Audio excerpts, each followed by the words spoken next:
Has Saraphina shown up yet? I don't know. Haven't been able to reach her for days. And she's been silent in the group chat. Probably busy with something. Oh well. Forget about her for now.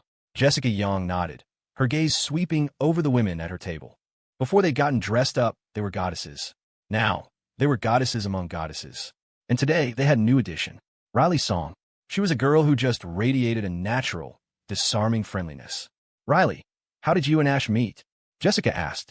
Khloe Vance had been instrumental in getting Riley to their table, deciding to bring her into the inner circle ahead of schedule. She was one of them now, after all.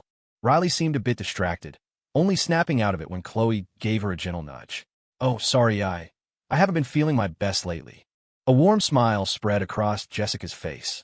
Don't worry about it. We were just asking how you met Ash. You mean Asher? Yes. Asher's helped me so much, Riley began, a new energy filling her voice. Just talking about him seemed to lift her spirits. It all started back when I was in middle school. She could have talked for 3 days and 3 nights, if time allowed. The women listened, processing her first sentence. Met him in middle school. A quick mental calculation based on Riley's age suggested Asher would have been in college at the time.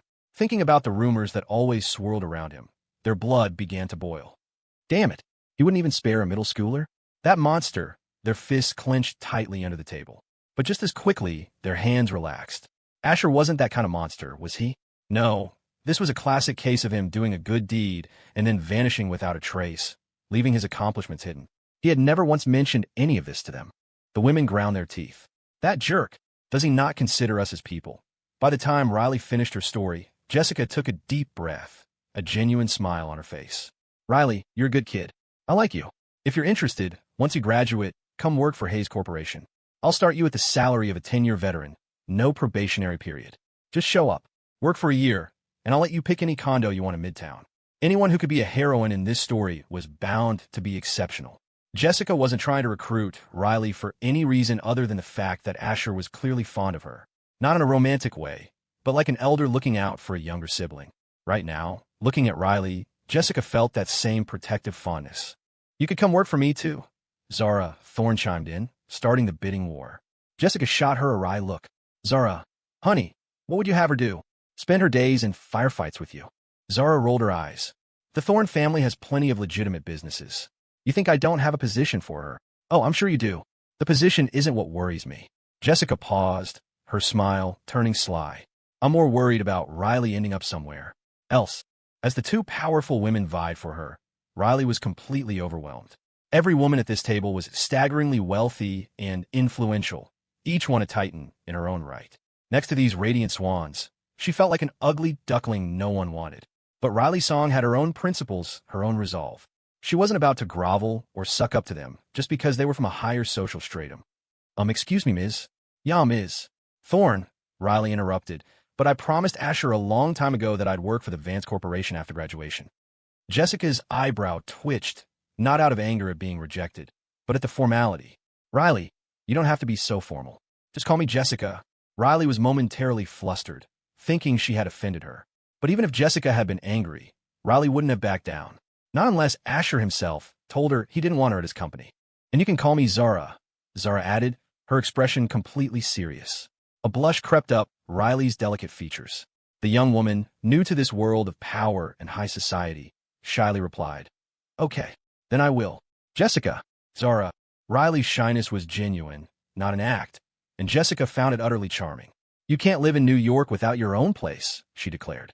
Let me buy you an apartment. And have you learned to drive? If you have, I'll get you a car. If not, sign up for lessons after the new year. I'll cover all the expenses. Riley shook her head, a wry smile on her face. Jessica, I can't accept something for nothing, but I truly appreciate the offer. For the first time, Riley was feeling the full, overwhelming malice of the capitalist class. They were just too generous. If she had that kind of money, she'd be throwing it at Asher without a second thought, trying to make him submit. But then again, her Asher wasn't interested in money. Riley, you can call me Lena, the A-list actress Lena, and chimed in with a playful wink. Asher was clearly protective of the girl, and besides, her earnest reactions were adorable. It reminded Lena of herself when she was younger. Cassie Lee jumped in too. Me Ju. Raina Gao wasn't about to be left out. Count me in. Riley didn't know whether to laugh or cry. She'd come to her benefactor's wedding and somehow ended up in the middle of a mass sister adoption ceremony. And every single one of her new sisters was a certified badass. She had done her homework before coming, looking up pictures online. Usually, photos were more flattering than reality, thanks to filters. But for these women, reality was 1,000 times more stunning than any picture. The lively, joyful atmosphere at their table drew the envious stares of countless onlookers, drool practically dripping from their mouths. Damn, if I could land just one of them as a girlfriend, I'd die a happy man. Watch your language, dude. This is a classy joint. No dogs or perverts allowed. Happy? Screw happy. I descend to a higher plane of existence. I'd trade 10 years off my life for one of them. Heh, you planning on never sleeping again, buddy? Sleep? Sleep is for the weak. If I had one of them, I'd never sleep again. Imagine having all of them. A man could die from that kind of happiness. Dude, just how much have you had to drink? Ignore that guy, he's still dreaming. Don't wake him up, just throw him out. You hear the crap he's saying? All of them? I'd be flying high with just 2. You're too greedy. I could fly with just 1. Riley was still reeling from her sudden acquisition of several absurdly wealthy and powerful new sisters. A CEO, a crime lord, a power broker, a superstar actress, a top executive. The list went on. Khloe, is it true your brother actually knows ancient martial arts? Cassie Lee asked, casually cracking a sunflower seed. The question was like a match to a fuse. The women's gossip-fueled curiosity ignited instantly, and all eyes, including Mac Prescott's, snapped to Khloe. The statuesque super soldier's eyes were practically sparkling with anticipation as she stared at her cousin. Spill it, cousin. Why didn't you tell me my cousin was such a badass until now? If I'd known earlier, I would have had him pretend to be my boyfriend ages ago. Khloe squirmed under the intense scrutiny. I wasn't there. I just heard from Victor Stone afterward that Asher was incredible. He said he took on Leo Flynn and his buddy 1-on-2, no problem. There was still no concrete proof that Leo was behind yesterday's attack, but that didn't matter. When it came to Leo Flynn, logic and evidence were irrelevant. At this point, if it rained unexpectedly, they'd probably blame him for it. Cousin, if he's that good, why didn't you tell me? Mac pressed, her voice filled with a mournful pout, her face a mask of regret. She wanted to spar with him, damn it. Khloe looked bewildered. I just found out myself, and I wasn't there, so I don't know if Victor was just being modest or what. My brother isn't the type to lie, Riley's song interjected suddenly. She couldn't stand by and let anyone, not even Asher's own sister, cast doubt on her brother's honor. Sorry, Riley. My bad. Khloe apologized immediately. Riley shook her head. It's okay, Khloe. I know you didn't mean it. And maybe my tone was a little harsh. But my brother truly despises lying. It's more painful for him than death. I was there, Kate Young, the police officer, said, speaking for the first time. I was lucky enough to witness some of it. She then recounted the events with vivid detail, the memory still fresh in her mind. The women's mouths fell open, some forming perfect O's of astonishment. The time for the bride and groom's entrance was drawing near. Just then, another commotion erupted at the entrance. Holy hell, who is that? She's gorgeous. Calm down, man.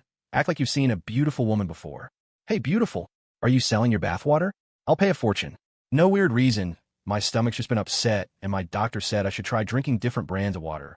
Damn, leg for days. I can't breathe. She's literally taking my breath away. I thought you guys were exaggerating until I looked over. Nope, I'm in love again. For real this time. Good Lord. Now, I finally understand the story of Helen of Troy. That's the kind of beauty that starts wars. Seriously, does anyone know who this goddess is? A figure emerged from the buzzing crowd, a woman of devastating beauty. She wore a high-slit black evening gown that created a stark, stunning contrast with her milky white skin.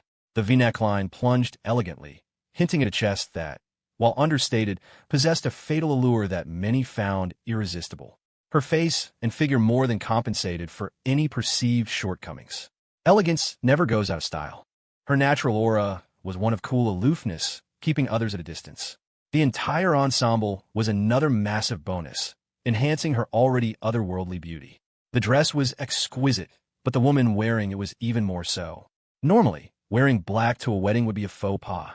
But on this woman, it looked so right that not a single person would dare to criticize it.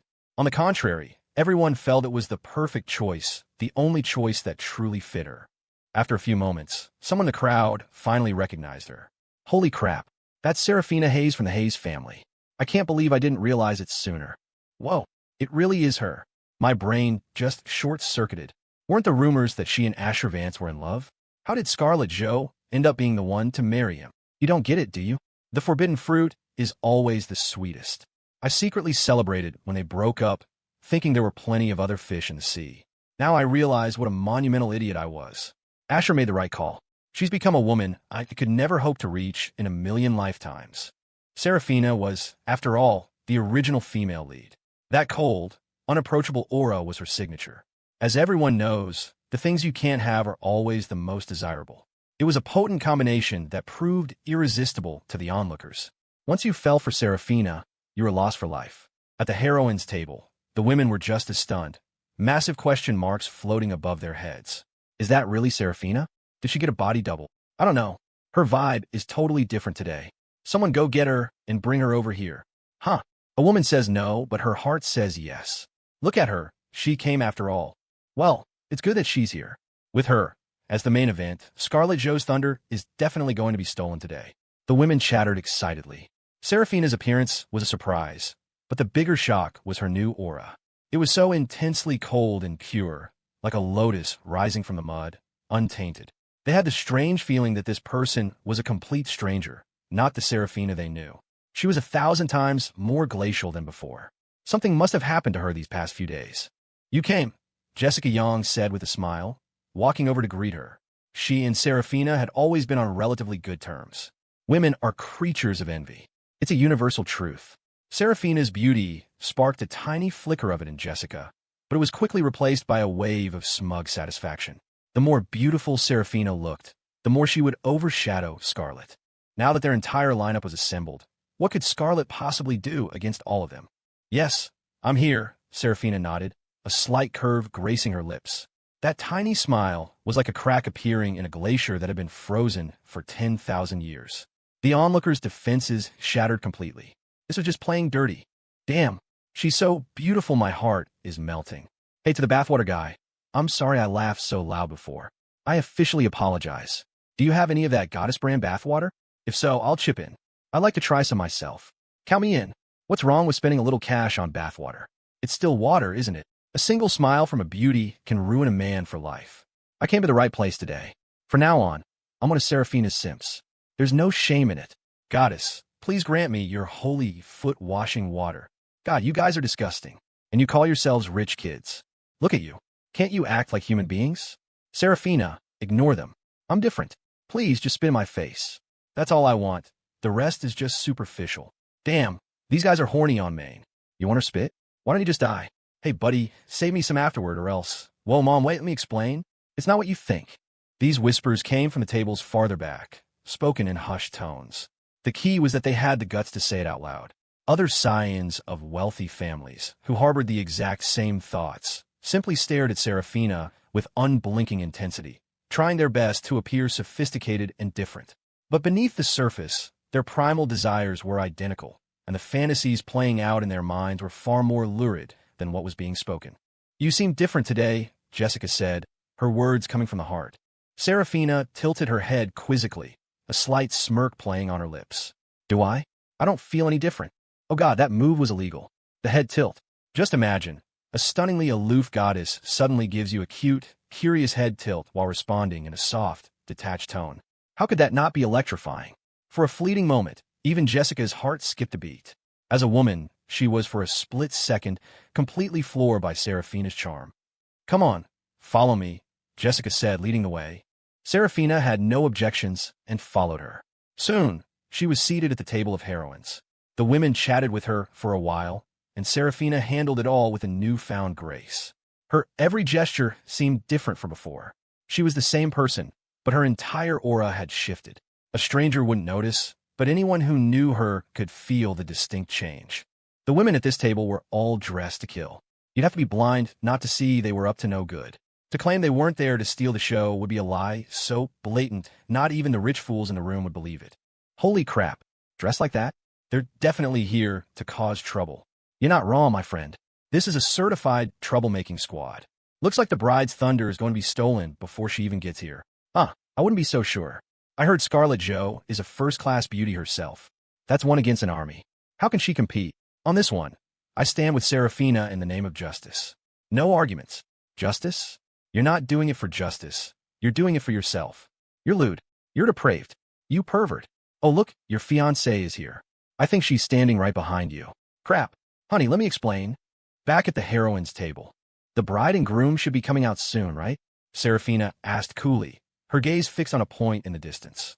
Before anyone could answer, the master of ceremonies on stage boomed, "Please welcome the bride and groom." The entire room instinctively fell silent. All eyes turned in one direction. A woman emerged. She wore a breathtaking, custom crimson gown, intricately embroidered with golden thread in the pattern of a rising phoenix. The design was a masterclass in modern couture, yet it evoked the power and majesty of ancient tradition. A single glance back over her shoulder held 100 charms, her movements as graceful as a swallow's flight. Her eyebrows were like jade-green feathers, her skin as smooth as polished marble. She moved with a swift, ethereal grace, as if she were a celestial being. The moment she appeared, the world seemed to brighten. Behind her, several equally beautiful bridesmaids, also in red, held the long train of her gown. The lights in the hall dimmed, focusing a single spotlight on her. Her face was like a peach blossom, a jade carving. She looked like a fairy who had stepped out of a painting. The crowd was mesmerized. Some swallowed hard, their throats suddenly dry. Their eyes were practically bulging out of their sockets. So much for stealing the show. So much for overshadowing the bride. Scarlet Joe's entrance had instantly annihilated the combined force of Jessica's table. Damn, is this a battle of gods today? Did I come to the right place? Isn't she supposed to be the #1 beauty in New York? Who else could it be? Ahem, my stance on justice is pending further review. My conscience just told me to reconsider. I was reluctant at first, but she is simply too divine, like the full moon in a starless sky. Why? Why are all the people I love getting married, while the ones I don't love are still single? Excuse me, everyone, my apologies. I may have been a little loud earlier. The truth is, I'm just a country boy who's never seen such wonders. All I can say now is Scarlet Joe is queen. The young heirs were sick with envy, many of them weeping silent tears. It should have been me. The groom is not me. B drops. You're getting married now, but the groom is not me. In this lonely corner, I'm secretly wiping my tears away. At the heroines' table, once they recovered from their shock, they could only smile wryly. Ha! Well, we lost. It's fine. We lost fair and square. We'll let her have this one. Yep, I agree. I guess a bold, non-traditional wedding dress really is the best. White is nice, but from now on, I'm a fan of red.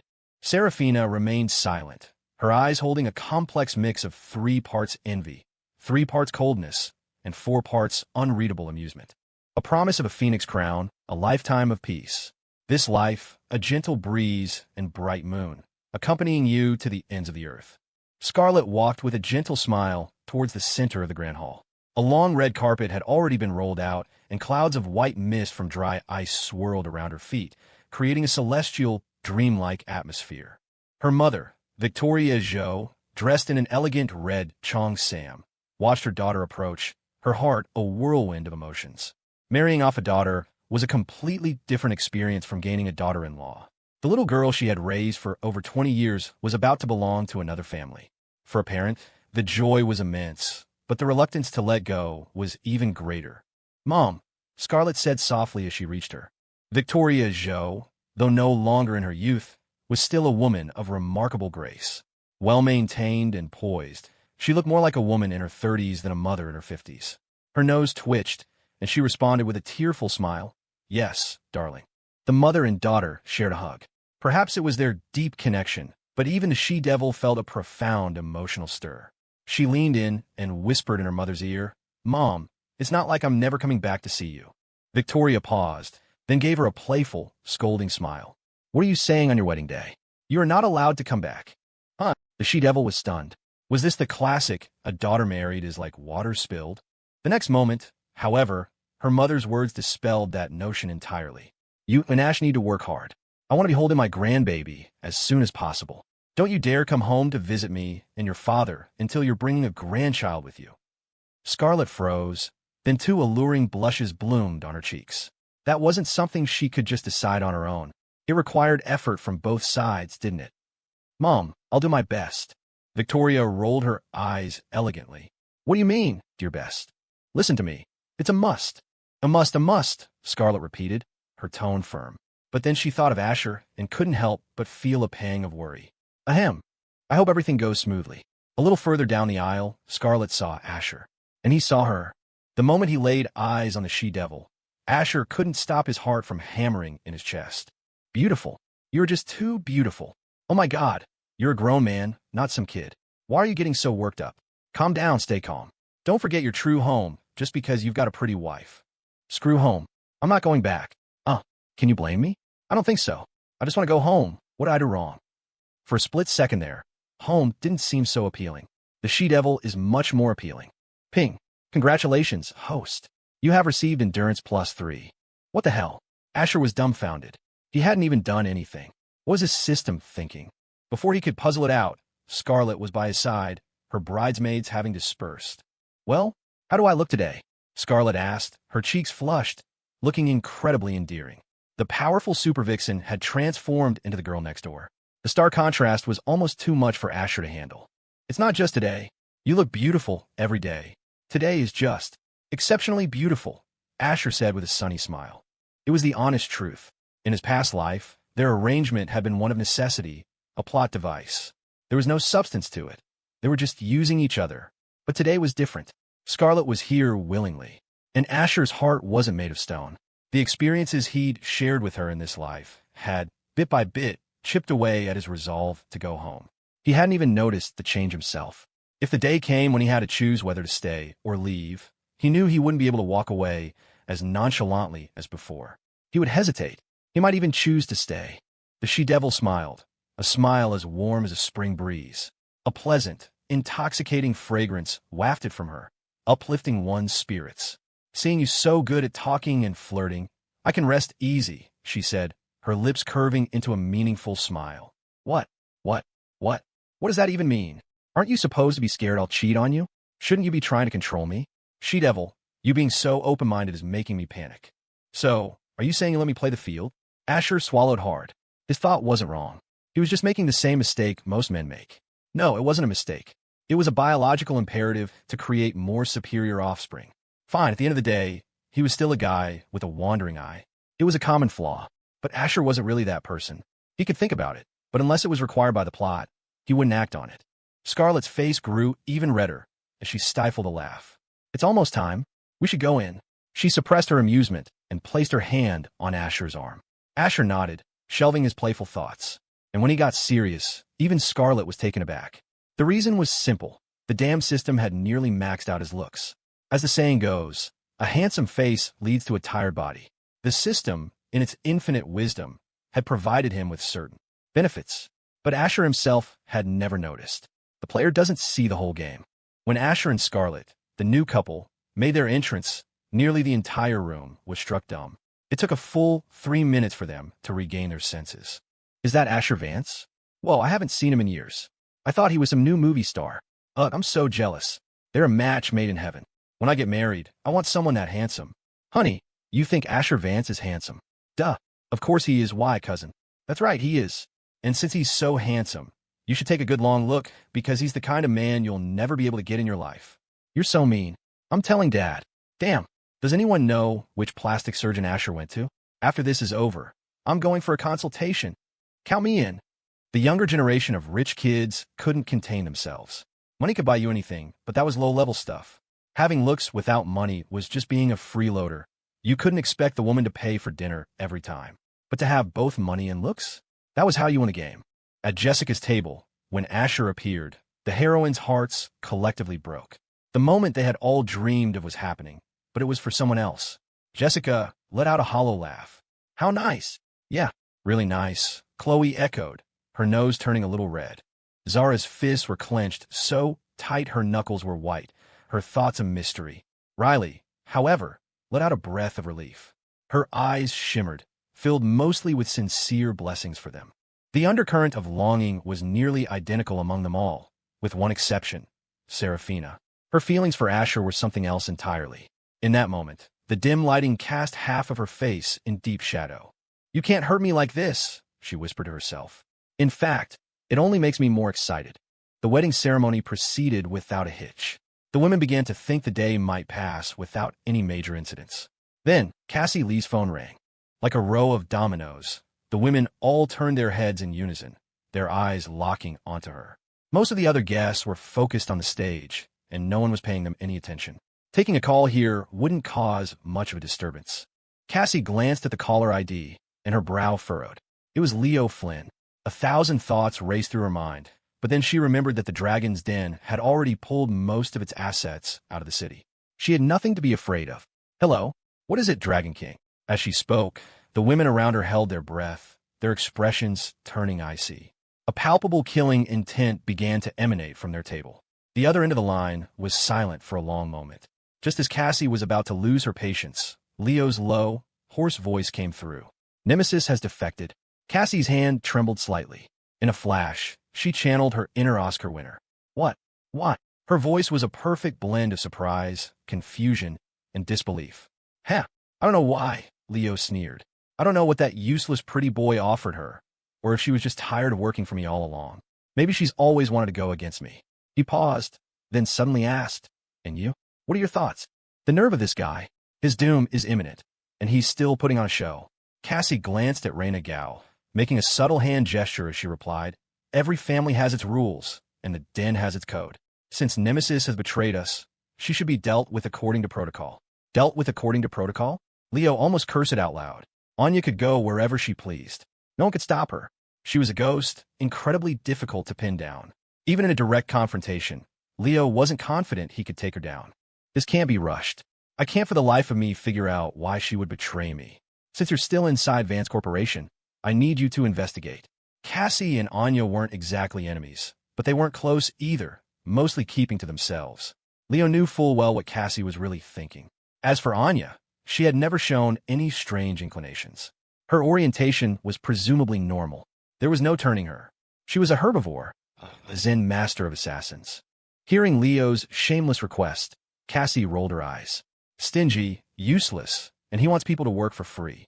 How can you even say something like that with a straight face? Do you have no self-awareness?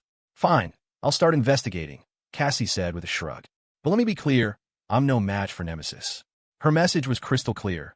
"I'll look into it, but if things get dangerous, I'm out." While Cassie was stalling Leo, Raina had already swapped seats with Lena and pulled out her laptop, a miniature one. For a professional hacker, being without a computer was unthinkable. The keyboard was tiny, but for Raina, it was more than enough. It was the kind of slick, compact device you'd see a movie hacker use. The women held their breath. Zara's eyes gleamed with an even deadlier intent.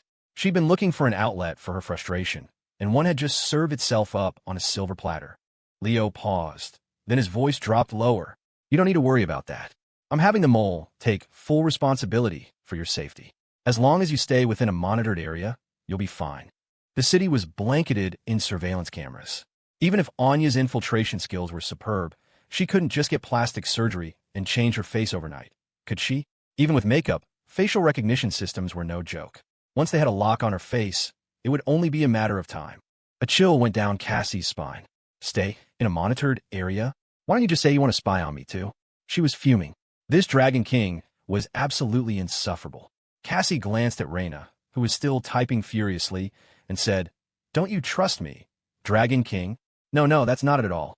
I'm just concerned for your safety," Leo replied, his voice dripping with sincerity. If Cassie hadn't seen Raina shake her head with a deep frown, she might have almost believed his lies. No, who was she kidding? She would never believe a single word out of that snake's mouth again. Cassie took a deep breath. "Fine, just let the mole know." Raina's fingers froze on the keyboard for a fraction of a second, her face turning beet red. She didn't know why, but every time she heard that code name, she had an overwhelming urge to laugh. Fortunately, she managed to hold it in this time. After discussing Anya, Leo finally showed his true colors. "Now, let's talk about Asher Vance. He's getting married today. He sent you an invitation. If I'm not mistaken, you're already there." It was a prime networking opportunity. For a social butterfly like Cassie, there was no way she'd miss it.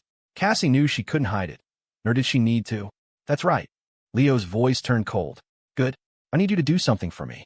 Create a little entertainment at that pretty boy's wedding. My people are on their way. You be their contact. Complete the mission without exposing yourself. If there's a risk of exposure, direct them from a distance. Remember, the more chaos, the better.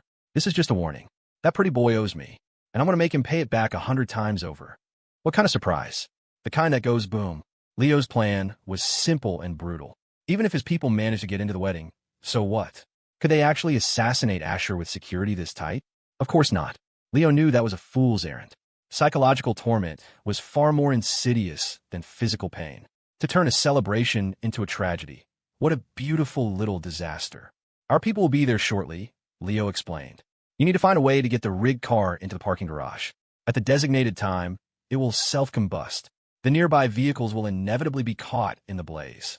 As for the garage's security cameras, don't worry. With the mole's help, by the time anyone notices, the fire will be too big to control. Let burn. The plan was monstrous. Leo had completely lost it, showing no regard for the consequences or the lives of others. His only goal was to make Asher suffer. So what if people died? He wasn't killing them personally. Out of sight, out of mind. Cassie gasped, a storm raging within her. Her opinion of Leo had just plummeted to a new, abyssal low. What about the others? The innocent people who have nothing to do with this? Leo laughed, his voice chilling. Seraph, you should know that everyone dies eventually. Why did they die and not others? Why were they in the parking garage when the fire started? Who can you blame for that? You can only blame them. It's their own damn fault. Did I tell them to go to the parking garage? No, I just wanted to humiliate that pretty boy. I'm not a murderer. As he spoke, his voice grew agitated, bordering on manic. God only knew what he had been through these past few days. Losing to a rich kid who was just playing dumb. He was the one who played dumb to fool others. No one had ever dared to play him like that. Ever since he met Asher Vance, nothing had gone right. To put it simply, he felt like the world was conspiring against him. Cassie fell silent, not responding for a long time. Leo chuckled softly. Seraph, you've got plenty of blood on your hands. You have to be ruthless when the situation calls for it. Their lives are lives, and the lives of common people are also lives. Before we're born, we're all equal. But in life, we are not.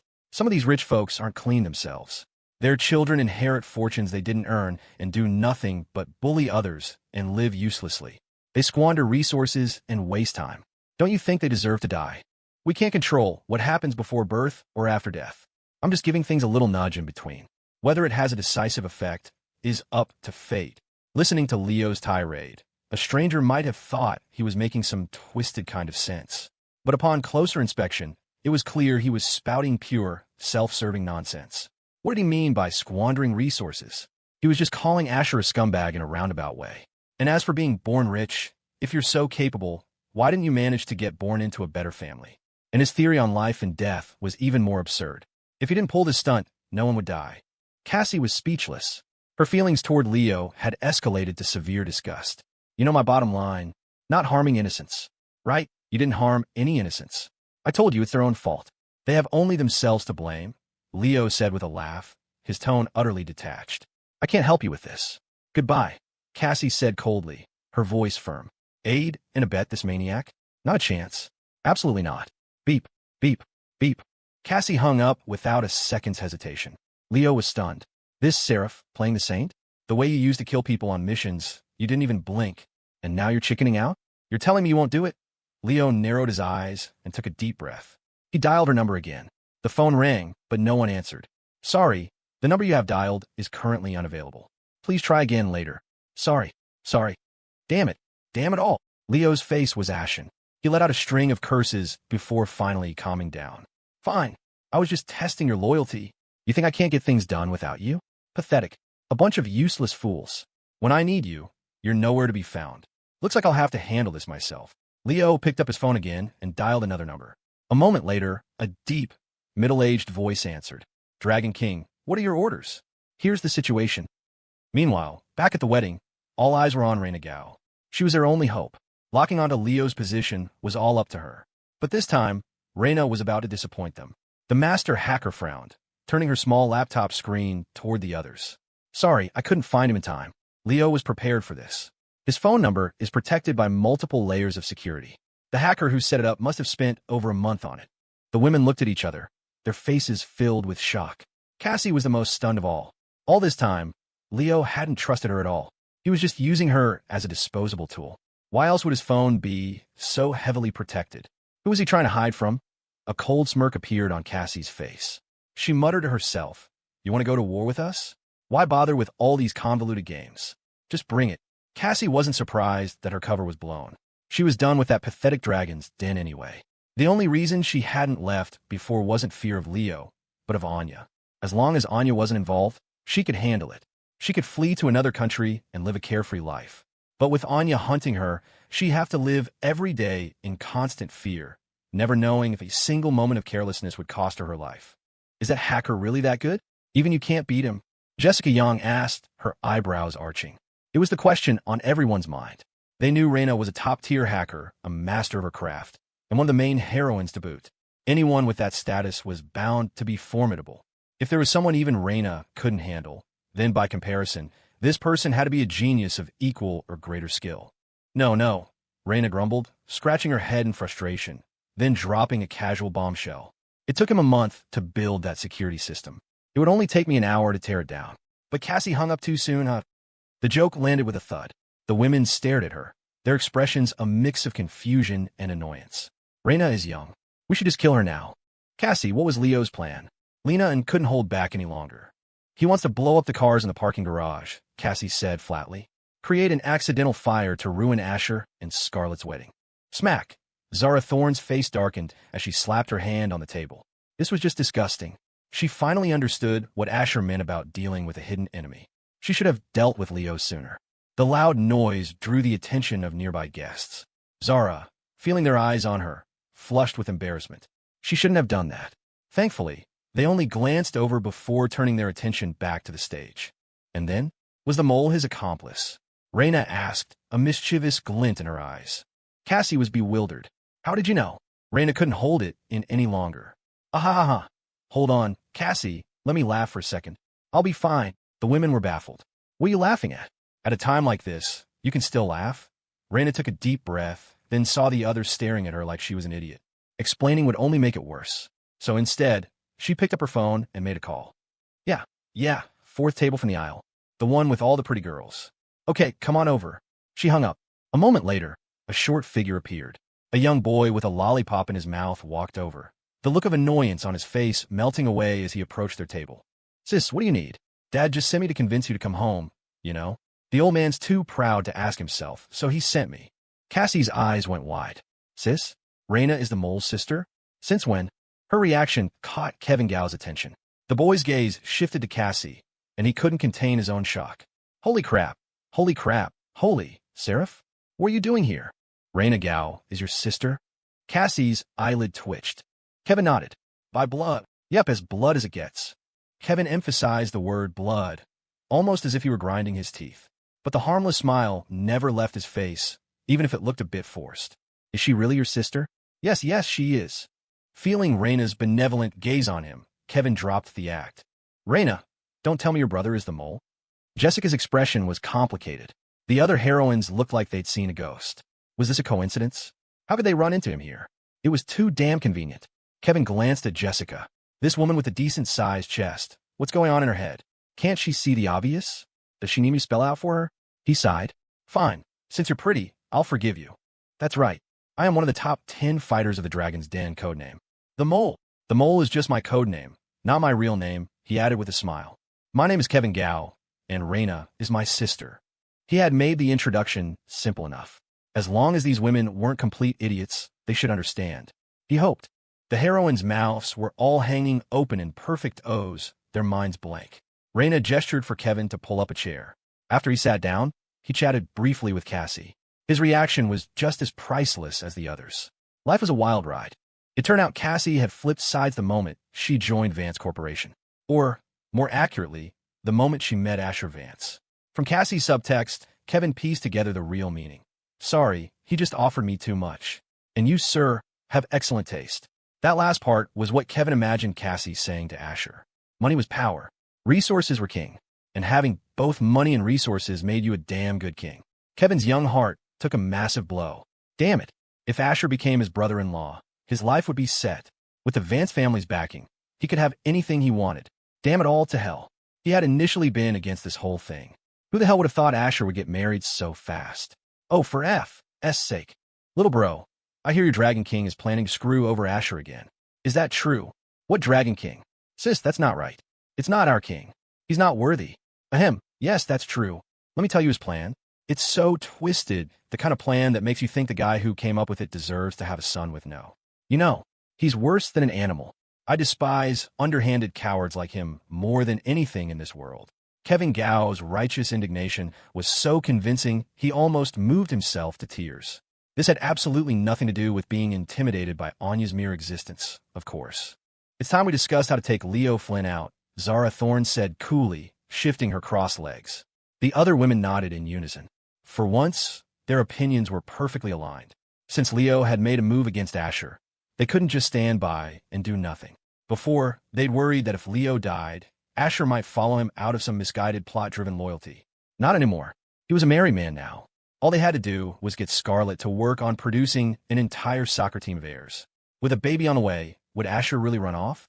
This was his own inner desire, not something they were making up. Besides, the baby didn't even have to be biologically related to Scarlet, as long as it was related to one of them. The audacity! What had Leo Flynn ever done wrong? He just wanted to cause a little chaos, to be a little rebellious. Was that so wrong? Kevin, what's with that expression? Do you have a problem with this? Zara noticed the stunned look on his face and shot him a sharp glare. Gulp. Kevin swallowed hard. Are you trying to pick a fight? Which one of your eyes saw me having a problem? Tell me, so I can punch it. Choosing Leo's side meant standing against his own sister. It meant potentially facing the unending wrath of Anya. It meant a whole world of trouble. But those weren't the only reasons. More importantly, Kevin felt no real loyalty to the Dragon's Den. It wasn't some ancient, venerable organization. It hadn't even been around for 10 years. And his boss was a stingy cheapskate. What was he supposed to sell his life for? Love. No. I've had it with this Leo guy for a long time. What you're doing is a public service, sisters. A glorious deed, Kevin said with a grin. He wasn't afraid of Anya. He wasn't afraid of Anya. He was not afraid of Anya. Important things must be said 3 times. Seeing that Kevin didn't seem to be lying, Zara nodded. Continue with your mission. If Leo manages to get his men to drive the car into the garage, use the cameras to lock onto its position. We'll notify security to have fire extinguishers ready to put it out immediately. She paused, then added, the other part of the plan is to lure him out and eliminate him. Jessica shook her head in disagreement. That's not a good idea. Seeing blood on a wedding day is bad luck. And even if we do lure him here, on such short notice, we have no guarantee of taking him out in one go. Heh, blood.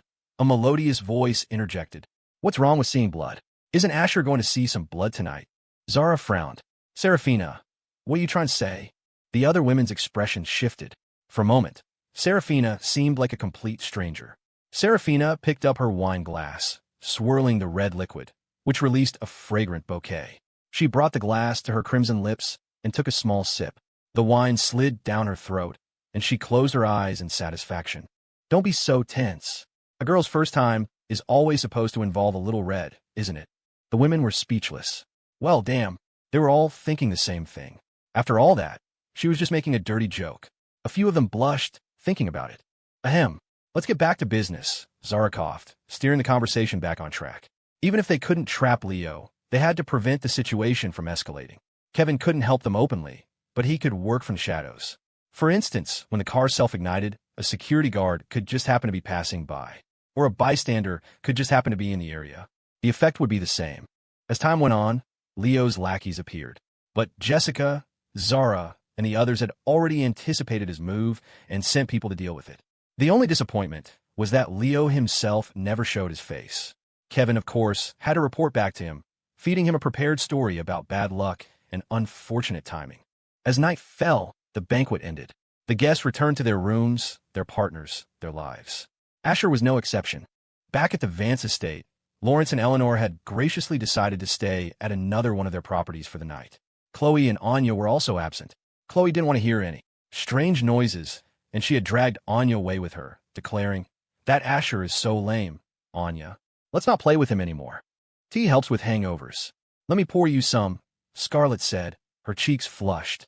She had drunk a little, but Asher had drunk far more, unable to refuse toast from elders like General Prescott. Fortunately, thanks to the system's countless enhancements, the alcohol was nothing to him. Asher caught her hand and smiled. "I have you. That's all I need to sober up." Scarlet's heart fluttered. Normally so bold, she was now the picture of girlish shyness. "Nonsense. If I sober you up, why aren't you kissing me?" "Huh. You said it. You think I'm a Hello Kitty just because I don't roar? You're mine now. What's there to be afraid of?" "Ping. Congratulations, host. You have received Endurance +3. Asher had no time to be speechless. The arrow was on the bowstring. Moi. It was a long time before they broke apart. Scarlet's face was as red as a tomato. Resisting the urge to proceed to the next step, she feigned disgust. Go take a shower. You stink of alcohol. Together, in your dreams. If you're going, go by yourself. Okay. Hey, little wolf. Are you really going to go by yourself? Yep, your head. Scarlet's big eyes blinked, and without another word, she jumped into his arms. Hee. I'm making you carry me. That's not too much to ask, is it? Asher shook his head, smiling. Not at all. Scarlet settled in, getting used to the subtle feelings of being a wife. Then, with a flicker of her old self, the she-devil returned. Asher, you want to ascend to heaven? I can send you there. The sudden switch nearly made Asher stumble. The she-devil is on another level. Puffed. Night fell, and the pale moonlight streamed through the floor-to-ceiling windows, casting a hazy glow over the room. Before him, the beautiful woman's figure was graceful, her body exuding a unique, sweet fragrance. She smiled like a blossoming flower and whispered, Am I beautiful? Beautiful, Asher replied without hesitation. Scarlet's face was flushed. She decided to take this opportunity to clear the air about something that had been bothering her since their time in the bathroom. Asher, do you think Jessica and Lena are pretty? What about their figures? Are you interested? What? Asher's eyelid twitched, and he stared at her blankly. Are you breaking up with me? Idiot. Scarlet's face turned beet red. She nestled into his embrace, her voice firm. Anyone in the world might abandon you, but I, Scarlet Joe, never will. She had a habit of using mouthwash in the shower, and her breath was a fresh, pleasant scent. Asher couldn't help but laugh. If you're not abandoning me, why are you asking me questions like that? Because you're too damn ferocious. She thought. Just answer the question, she insisted, staring at him intently. Asher thought for a moment. They're fine. They're all good girls. The answer was as non-committal as it gets. It was like saying nothing at all. A single night as husband and wife creates a bond of 100 days. She-devil, you're trying to trap me. If I tell you what I really think, you're going to pinch me, aren't you? Not a chance. Not happening. They're all gorgeous, and their bodies are amazing, but alas, they are heroines, and thus have nothing to do with me. He-ow. Why are you pinching me? A sharp pain bloomed from the soft flesh at his waist. He was stunned, not by the pain, but by the fact that the garbage martial arts skill the system had given him had failed him again. Useless at the most critical moments. After a moment, Scarlet's grip softened, and she began to gently rub the spot she had pinched. Does it still hurt? A little, really. I mean, it doesn't hurt a little bit at all. Asher deadpanned, rolling his eyes. Ha, you're so funny like this.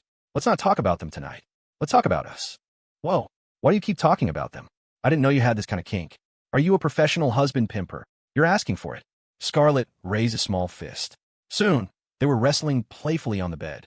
As they say, fights that start at the head of the bed are settled at the foot. Elsewhere, Jessica Young couldn't sleep. She kept hearing a faint creaking sound. Click. She switched on the bedside lamp. Does the bed frame have termites? That's impossible. The cleaning staff is always on top of that. Could it be? Am I hallucinating because of what Saraphina said this afternoon? Seeing red, the thought made her blush. She swung her bare feet onto the cold floor and padded into the kitchen. Opening the fridge, she pulled out a chilled bottle of Romanicani and poured herself a full glass. A few more glasses, and I'll be able to sleep, she mumbled to herself, downing one glass after another. One glass turned into 3, and before she knew it, she was slightly drunk. She let out a cute hiccup, her vision blurring. When her focus returned, tears were streaming down her face. Ash, you promised you'd marry me. In the end, you didn't keep your promise. Shaking off the thought, Jessica wiped her tears and returned to her room. Just as she lay down, the faint creaking sound returned. But this time, she slept soundly, because she knew the sound was real, and it was being made by the person she loved. The next morning, Asher, deep in sleep, felt a tickle on his nose, as if someone were deliberately brushing something against it. He could faintly hear a sweet voice whispering, Little wolf, you're finally mine. After this repeated a few times, achoo, Asher sneezed and woke up completely. He opened his eyes to see a naked she-devil leaning over him, tickling him with a lock of her hair. Well now, Asher said with a grin, his voice husky. You're not tired, are you? In that case, I'm coming for round 2. He made a move to roll on top of her. Hey, no more. Stop it still hurts. Scarlet immediately waved the white flag. It wasn't that she was a coward. It was that this man was simply not human. Fine, Asher relented. The she-devil had surrendered again. He knew he couldn't blame her. She had already done more than enough. If anyone was to blame, it was the damn system for stacking him with so many buffs. After a night of tempestuous passion, both of them were in high spirits, though Scarlet was clearly still a bit sore and moving stiffly. Asher dressed and asked, "What do you want to eat?" "I'll make it for you." Scarlet paused, confused. "You can cook." She knew how to make a few simple dishes, but that was it. People at their level had too many social engagements and too little time. The hours saved by eating out were worth far more than the cost of a meal, and she'd never heard of any man in their circle who knew his way around a kitchen. Asher just smiled. "I can whip something up. You could just deal with it." What a joke. If he weren't so lazy, he could prepare a state dinner. The culinary skills the system had granted him were still there. It would just take a bit of time. Scarlet assumed he meant simple, maybe even misshapen dishes. But since he wanted to show off, she wasn't going to object. She wanted to see what his cooking was like. If it turned out to be terrible, she could laugh at her little wolf. What was not to love about that? Go on then. I'll be waiting." In the bedroom, Scarlet changed into a comfortable set of loungewear. "Is my little wolf's cooking going to be awful?" she mused to herself. "Or has he been secretly practicing for a long time, just to show off for me? As long as it's not too disgusting, maybe I'll let him share some of the cooking duties." In truth, these were all just excuses. She simply wanted to spend more time being close to him. Nothing wrong with that. Click. The moment she opened the bedroom door, an intoxicating aroma wafted over her. The smile on her face froze. Given Asher's track record of pulling off the impossible, she thought, no way. Does my little wolf actually know how to cook for real? She adjusted and, waddling slightly like a duck, made her way gingerly down the stairs toward the kitchen. The scent grew stronger as she approached the doorway.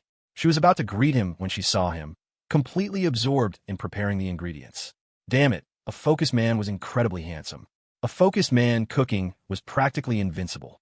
In that instant, Scarlet's heart filled with pure bliss.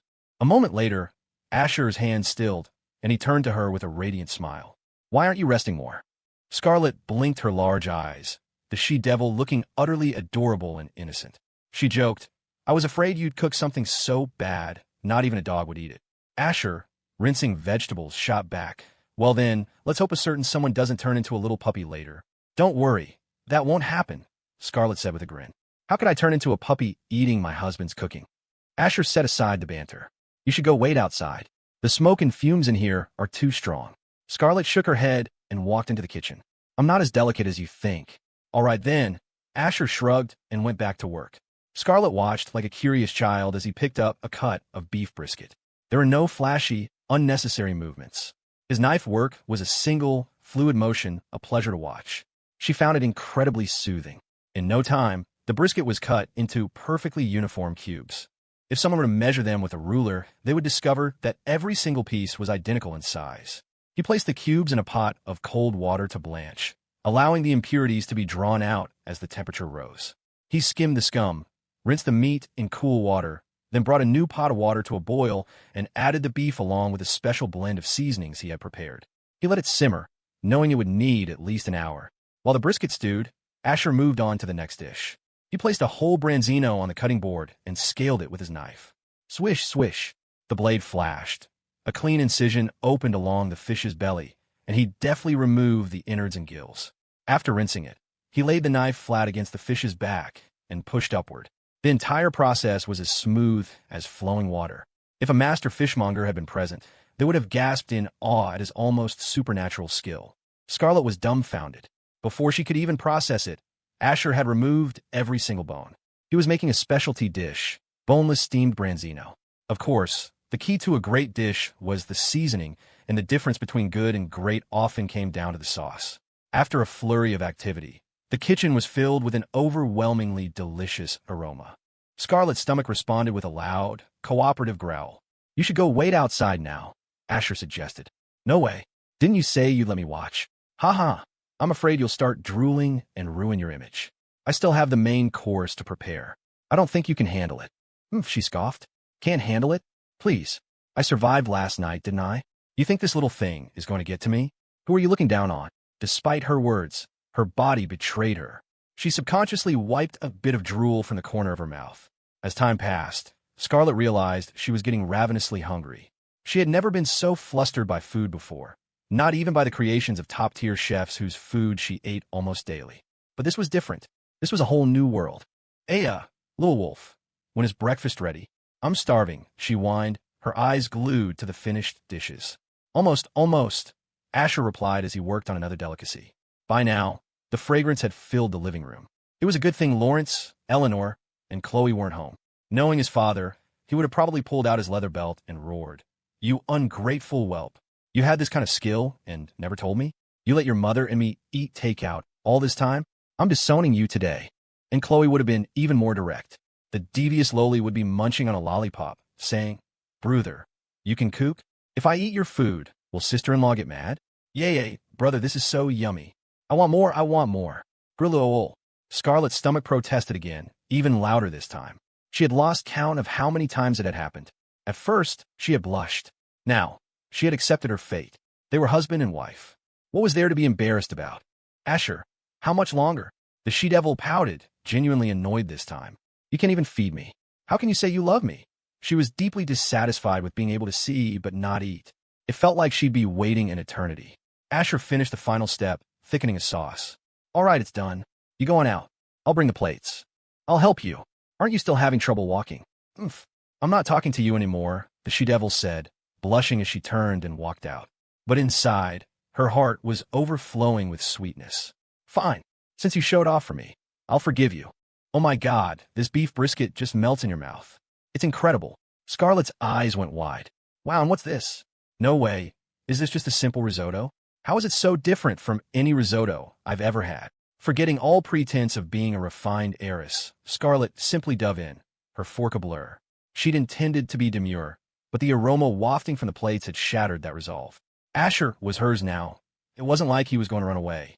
And that boneless steamed branzino. It was an explosion of flavor the moment it touched her tongue. Silky, tender, impossibly fresh. Her beautiful eyes widened even further, and soon her fork was moving so fast it was just a silver streak. The sheer velocity of her consumption was a sight to behold. Asher watched, half in awe, half in amusement. Slow down. No one's going to steal it from you. I will not. Asher, why didn't you ever tell me you could cook like this? This is an act of war. I have to retaliate.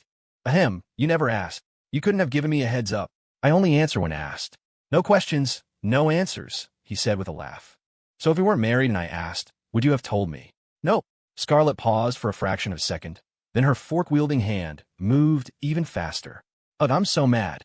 Don't try to stop me. You know, if you eat that fast, you'll turn into a little piglet. You're the piglet. And even if I become one, I'll be your little piglet, the she-devil declared, shifting into full-on playful pout mode.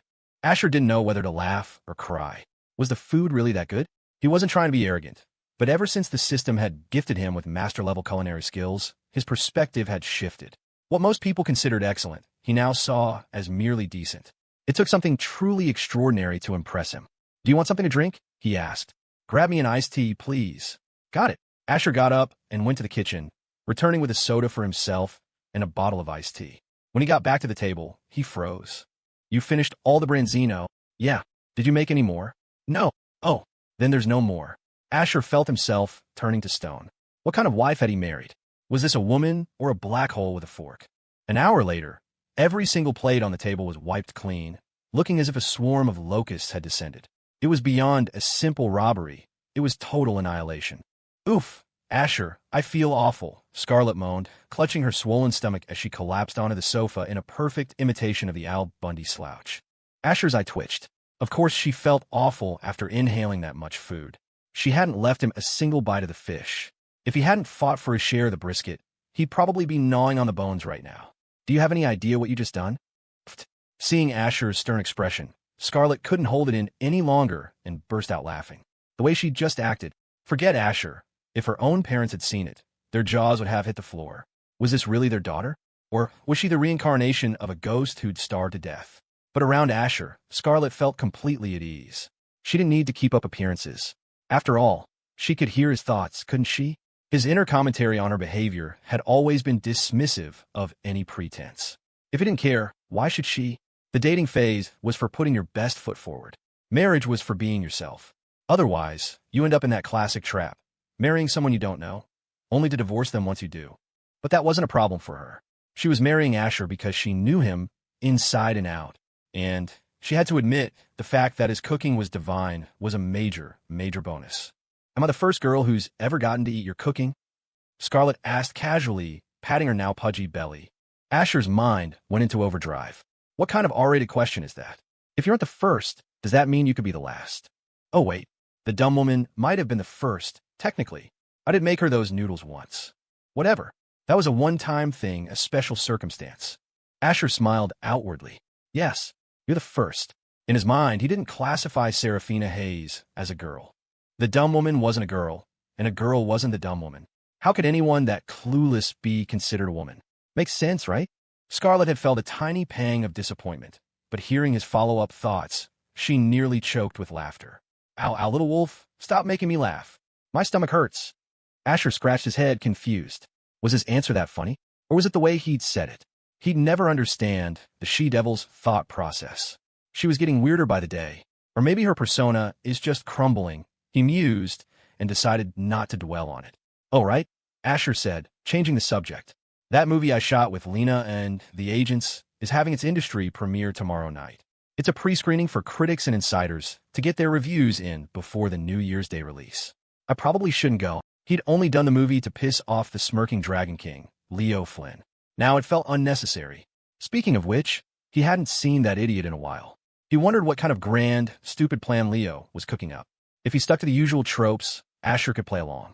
But if he went off script, things could get complicated. Lost in thought, Asher didn't notice that the idea of staying in this world for good was slowly taking root.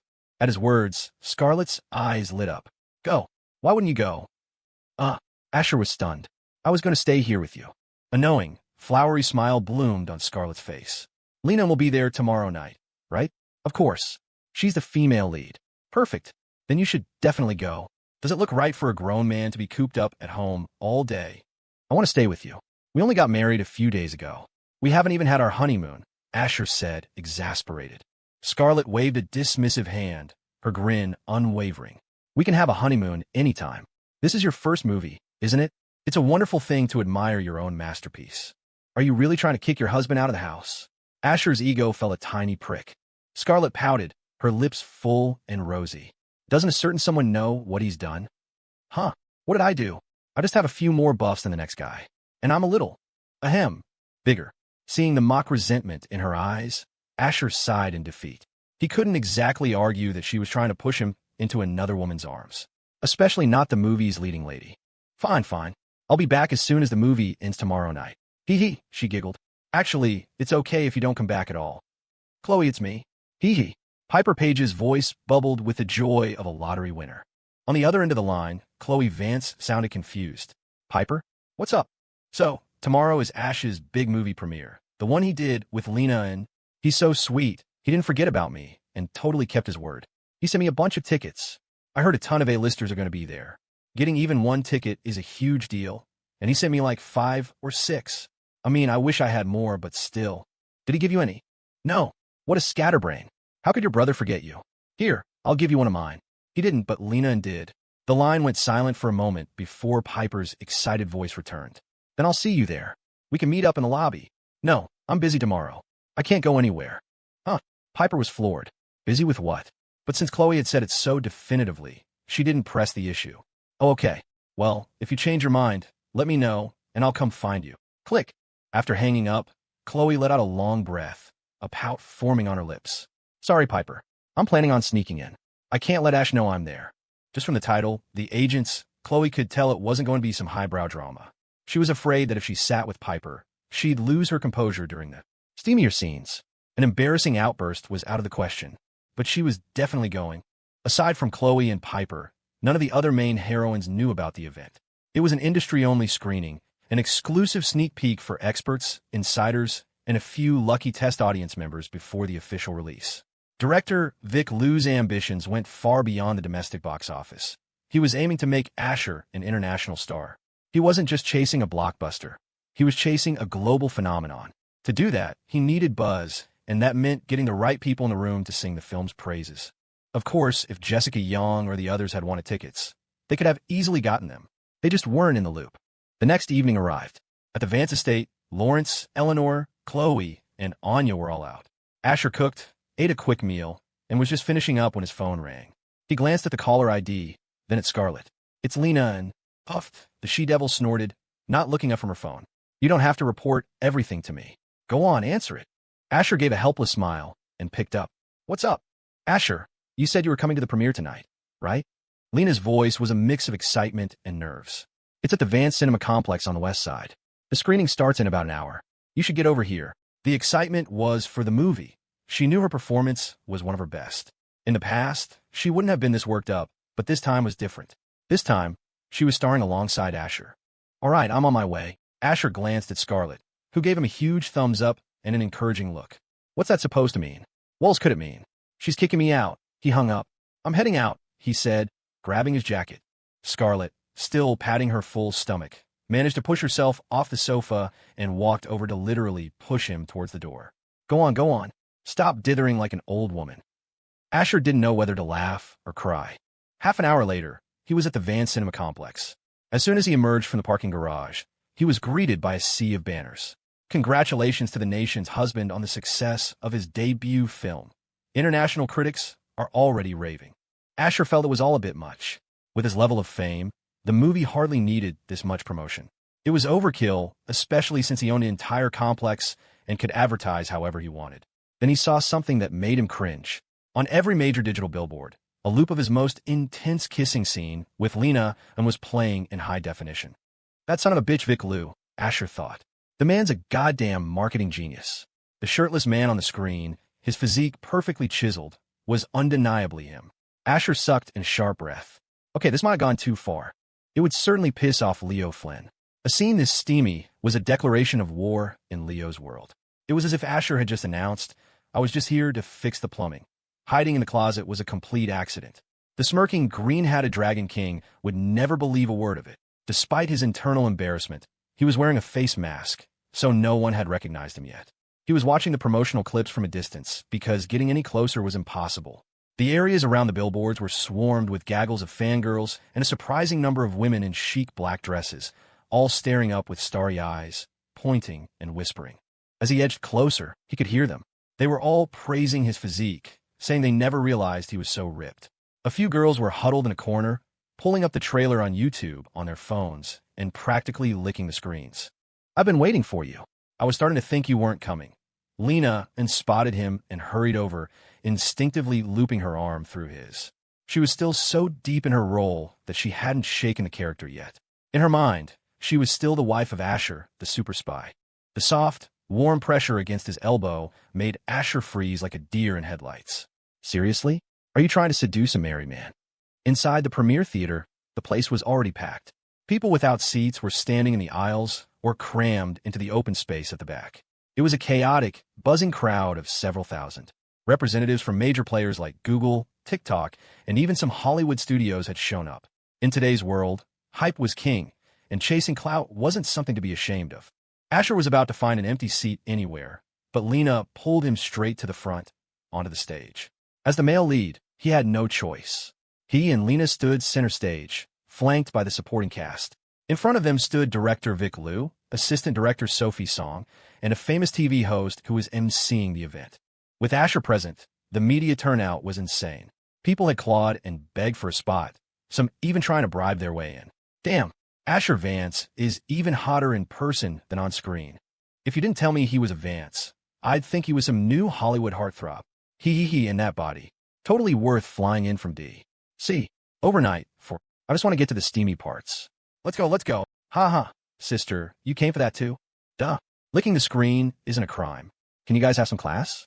That's disgusting. Oh, shut up. What do you know? You're just jealous you're not as hot as him. The invited guests, especially the women, couldn't take their eyes off Asher. They had come for one thing, the promised heavy scenes between him and Lena. The trailer alone had left them breathless. Seeing it on the big screen was going to be an experience. Meanwhile, in another part of the theater. Wow, Ashley Brooks, see? I told you my brother Ash was handsome. Now do you believe me? Piper Page was practically dancing in her seat.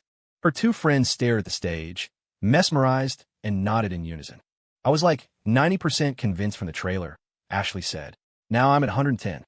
Honestly, when you look like that, who even cares if your acting is terrible? Brooke added. He's from a mega-rich family. He doesn't need to act for a living. Exactly, Ha ha. Imagine being able to get by on looks alone, but deciding to rely on talent instead. The nerve. Hearing her friends jokingly diss Asher, Piper pouted. My brother Ash is not what you think. He's amazing at everything, okay? In truth, outside of the cast and crew, everyone assumed Asher's performance would be a train wreck. He was a rookie who'd never acted a day in his life. How good could he possibly be? His detractors already had their scathing reviews mentally drafted. Good effort. Please don't do it again. Wow, I'm speechless. I've never witnessed a performance quite like that. I'm sorry, but I just can't appreciate your art. At a wedding, I can sit through the whole meal. In this theater, I couldn't last 3 minutes. Congratulations to the brilliant Lena Anon starring in the biggest bomb of the year. What a waste of Lena's talent. Such a shame. Of course, if Asher were to offer them a hefty consulting fee, those reviews were entirely subject to change. From the moment Asher stepped on stage, the female host's eyes kept darting toward his chiseled abdomen. God only knew how many times she'd replayed that trailer at home. The buzz in the room grew louder, finally shaking her from her reverie. She cleared her throat and began. Good evening, everyone, and welcome to the premiere of The Agents. Her voice was smooth and captivating, quickly commanding the room's attention. Director Lou, I believe everyone here tonight is dying to know the same thing. How on earth did you convince Mr. Asher Vance to star in your film? And how did you persuade an actress of Lena Ann's caliber to join the project? She had to ask. It was the question on everyone's mind. Asher didn't need the money, and the theory that he was trying to hook up with Lena had been torpedoed by his wedding just days ago. As for Lena, she was known for her integrity. She only took good scripts. She never did trash. She was one of the few truly high-quality actresses in the industry. Her filmography was stellar, with her only bad films being from early in her career, and even those were now considered classics, just with a slightly less polished performance.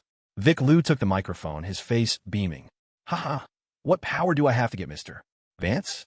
It was entirely him doing me a favor, giving a small-timer like me a chance. I'm just a director who got lucky. This shameless sycophancy made the other veteran directors in the audience cringe. What happened to your principles, Vic? Your whole brand was about quality, artistic integrity, and never compromising for a paycheck.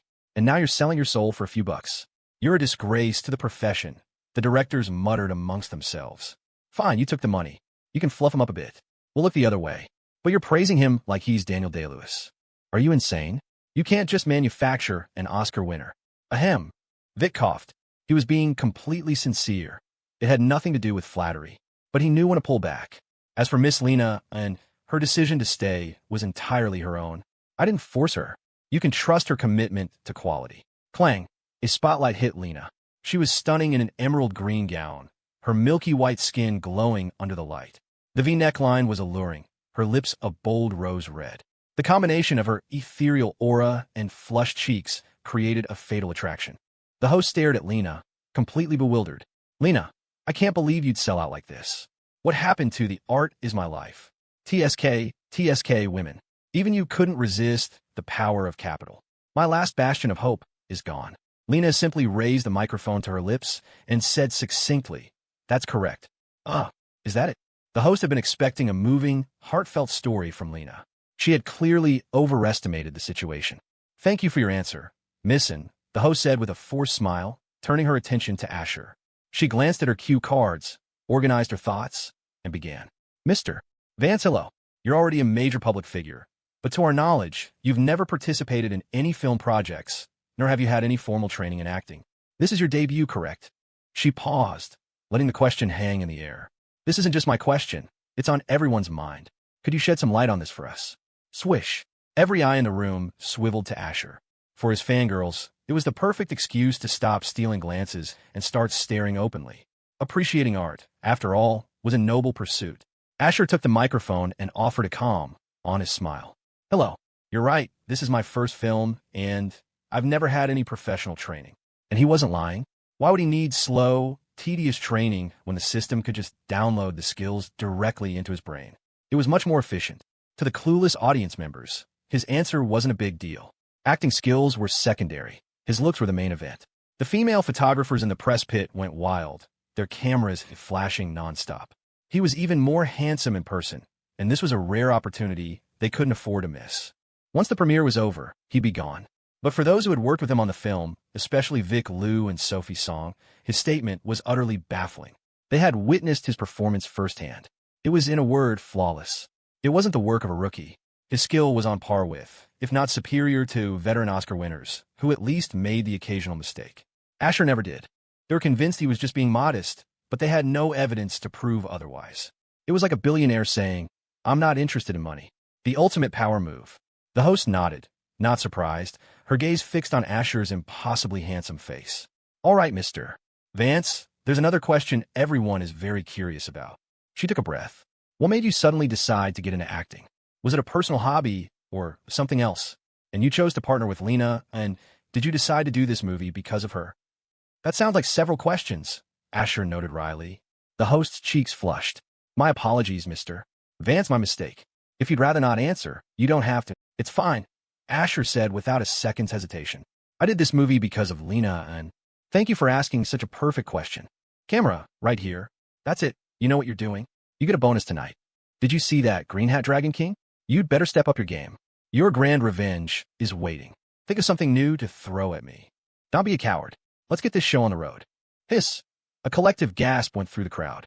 This was the richest man in New York, and he didn't even bother with pretense. Money really could buy anything. A wave of jealousy washed over the room. Even if everyone was thinking it, to say it out loud like that. It was a level of audacity they could only dream of. The host's smile faltered. "If I remember correctly, Mr. Vance, you have a wife." "Ahem, my apologies, I've overstepped." "Don't worry about it," Asher said, looking more amused than annoyed. "My wife knows. In fact, she encouraged me to do it. God, he was trying so hard to be a good, devoted husband now. But for some reason, the she-devil seemed to enjoy it when he played the part of the scoundrel. What was he supposed to do? He was helpless." But to the audience, his earnest explanation sounded like something else entirely. This wasn't a wife's encouragement. It was a power imbalance. The Joe family was nothing compared to the Vances.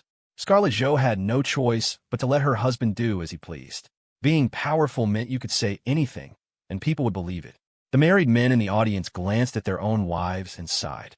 If they could, they would grab their wives by the shoulders and shout, "Look at her, and then look at yourselves. It's called being magnanimous, you get it?" The host gave a nervous laugh. She wasn't going to make that mistake again, and quickly steered the conversation away from such a thorny topic. She had no idea if Asher was telling the truth, and pressing the issue could lead to a very public, very awkward moment. This was a live broadcast, after all. For the next few minutes, she asked a series of softball questions, all circling the public's deep-seated skepticism about his acting ability without ever saying it directly. The show's producer was clearly terrified of offending him. Vic Liu, however, had had enough. He grabbed his microphone, his brow furrowed. "I know many of you here doubt Mr. Vance's acting ability, but I, Vic Liu, will stake my entire professional reputation on this.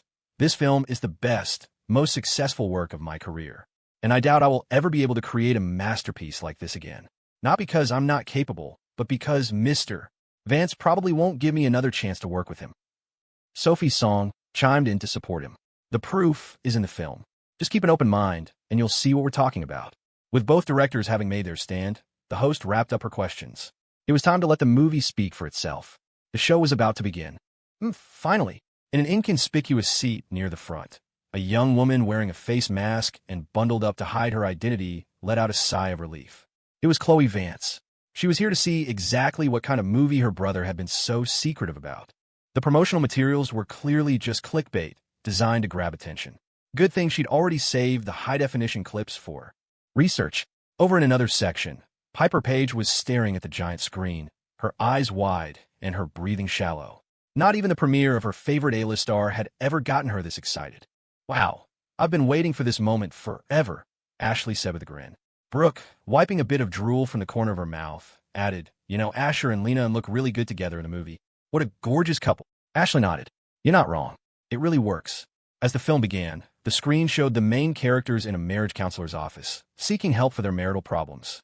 It was a classic framing device, dropping the audience into the middle of the conflict before flashing back to the beginning. The story had to deliver. The camera then jumped back in time to when the couple first met. The anticipation was palpable.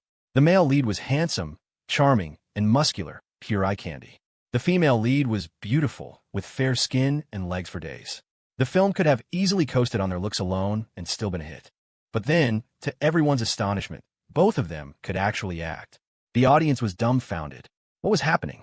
The movie had stunning visuals and stellar performances, There was no disconnect, no awkwardness. What the? Did I walk into the wrong theater? This acting is insane. Asher isn't natural. Are we sure this isn't some deepfake AI technology? You can deepfake a face, but can you AI a body like that? Use your brain. Incredible. My apologies, Mr. Vance, I take back everything I thought. I'm officially a believer. In the movie, the plot unfolded with twists and turns. The audience was led to believe the husband was being cheated on, only for the supposedly seductive masseuse, the wife in disguise, to reveal herself as a top-tier spy, taking out a room full of thugs with deadly efficiency. Then, the husband went to a high-stakes poker game, where winning wasn't the point. Losing was just an excuse to pull out a gun and start shooting. It was exactly the kind of stylish, violent aesthetic that audiences craved. Asher's action sequences were seamless and brutal, and according to Vic Liu, he had done all his own stunts. The crowd was hooked. As time went on, the film reached the core of its love-hate dynamic. Both characters, working for rival agencies, were assigned the same target. Then came the brilliant twist. They discovered the person they were supposed to kill was their own spouse. The dramatic reveal sent a shockwave through the theater. The directors and critics in the audience were stunned. No way. They actually pulled it off. They thought they were watching a simple action comedy, but the script was playing 4D chess. Ha ha ha. I finally understand what a love-hate relationship truly means. I can't. My stomach hurts from laughing. If there are more movies like this, I need a list immediately. The audience's attitude had completely flipped. What they thought would be a boring vanity project was now a thrilling ride. They were blown away by Asher's performance. The veteran directors in the room felt their faces flush with embarrassment, as if they had just been slapped a dozen times. How could they have known Asher was a genuinely talented actor? That old fox, Vic Liu. He hadn't been honest with them at all, not even leaking a few clips to give them a heads up. He'd let them make fools of themselves. Before the screening, they'd been circulating jokes in their private chats, congratulating old Vic on winning the award for the year's first cinematic disaster. But looking at the screen now, this wasn't a disaster. It was a goddamn masterpiece. By the time the credits rolled, the entire theater was buzzing, left wanting more. The film was hilarious, action-packed, and surprisingly heartfelt. It was a story about two people who get married based on attraction without ever truly knowing each other, nearly killing one another as a result. It was a sharp commentary on modern relationships, where couples rush into marriage only to fall apart when reality sets in. But while real-life domestic disputes involved throwing plates, the movie's version involved assault rifles and RPGs. It took a realistic premise and pushed it to an absurd, explosive extreme. That was amazing. I'm seeing it again the day it comes out. No, I'm seeing it multiple times. I'm bringing all my friends. This movie was fantastic. Please make more. I'll admit, I came here just to see the shirtless scenes, but I was wrong. So wrong. This is a genuinely great film. No joke. The gunfights were so slick and smooth. Pure adrenaline. Who was that person who said Asher couldn't act? That some TikTok star would be better? Come out here so I can have a word with you. Exactly. How can you even compare those pretty boy actors to Asher? Don't you dare insult my man like that. I officially declare myself a fan. I never followed celebrities before, but for him, I'll make an exception. After the movie ended, Piper Page and her two friends all had flushed faces. The reason was simple. The film's more memorable scenes. Piper, your brother Ash has an amazing body. Brooke cooed. He looks so solid. If only I could just touch it. Huh. In your dreams, Brooke, Ashley shot back. If anyone's touching him, it's me. You wish you want to be. You should be grateful you even got the chance to see it on the big screen. As the two bickered, their words triggered a memory of the trailer in Piper's mind. Her face turned a shade redder, and she made a grasping motion in the air. If only I could touch it. She sighed, then glanced toward the exit and saw a petite, masked figure hurrying out. Hey, wait a minute. Is that Khloe? Piper, thanks so much for dragging me here tonight, Brooke said, tapping her friend on the shoulder. I would have missed out on an incredible movie otherwise. Piper was still distracted. Brooke, hold on. I think I see someone I know. By the time she turned back, the figure was gone. Where'd she go? She just disappeared. She scanned the crowd, but saw nothing. Did you find your friend? Ashley asked. Piper shook her head. I guess I was mistaken. Oh well, let's talk more about the movie. Piper, I swear, when it officially comes out, I'm booking a whole theater. Brooke rolled her eyes. You can't do that. It's Asher's movie. We've already seen it. Let other people have a chance. Oh, right. As her friends chattered on, Khloe was already outside, breathing a sigh of relief. That was too close. Piper almost saw me. It would have been so embarrassing to admit she'd caved after saying she wouldn't go. Damn it, Ash is so dishonest. No wonder he was so secretive during filming. He had something to hide this whole time, she fumed. I knew a movie with that title couldn't be wholesome. And those promotional clips. They're so explicit. My brother's body has been seen by everyone. Beneath her mask, Khloe's face was beet red. It was bad enough she had to share him with the other girls, but now she had to share him with the entire world. Unacceptable. Filled with a new sense of purpose, she pulled out her phone and dialed a number. A moment later, a voice answered. Hello, Raina, Khloe said, her voice sweet as honey. The sound of her name, spoken so sweetly, made Raina sit up straight. What's up, Khloe? Anything you need, you just say the word. I'll make it happen. A small smile played on Khloe's lips. Have you found Leo Flynn's location yet? The plan to eliminate him. The sooner, the better. We need to strike while he's vulnerable. Her icy words were music to Raina's ears. We're on it. I've got my little brother on the case. Try to lure him out, but the fish isn't biting. Ever since the wedding, Leo's gotten a lot more cautious. Raina's voice was tinged with frustration. Khloe just laughed. Don't worry. He's a cornered rat now. The moment he shows his face, we'll take him down, no matter the cost. It's only a matter of time. In their past life, the heroines have been held back by too many inhibitions. Getting rid of someone in a lawful society was complicated. Even if you escaped legal consequences, you could never escape your own conscience. Not unless you abandoned it completely. Let's not talk about that loser. It's depressing, Raina said, changing the subject. Your brother's movie with Lena is about to be released, right? Tonight was the premiere. Khloe froze. Yeah, why?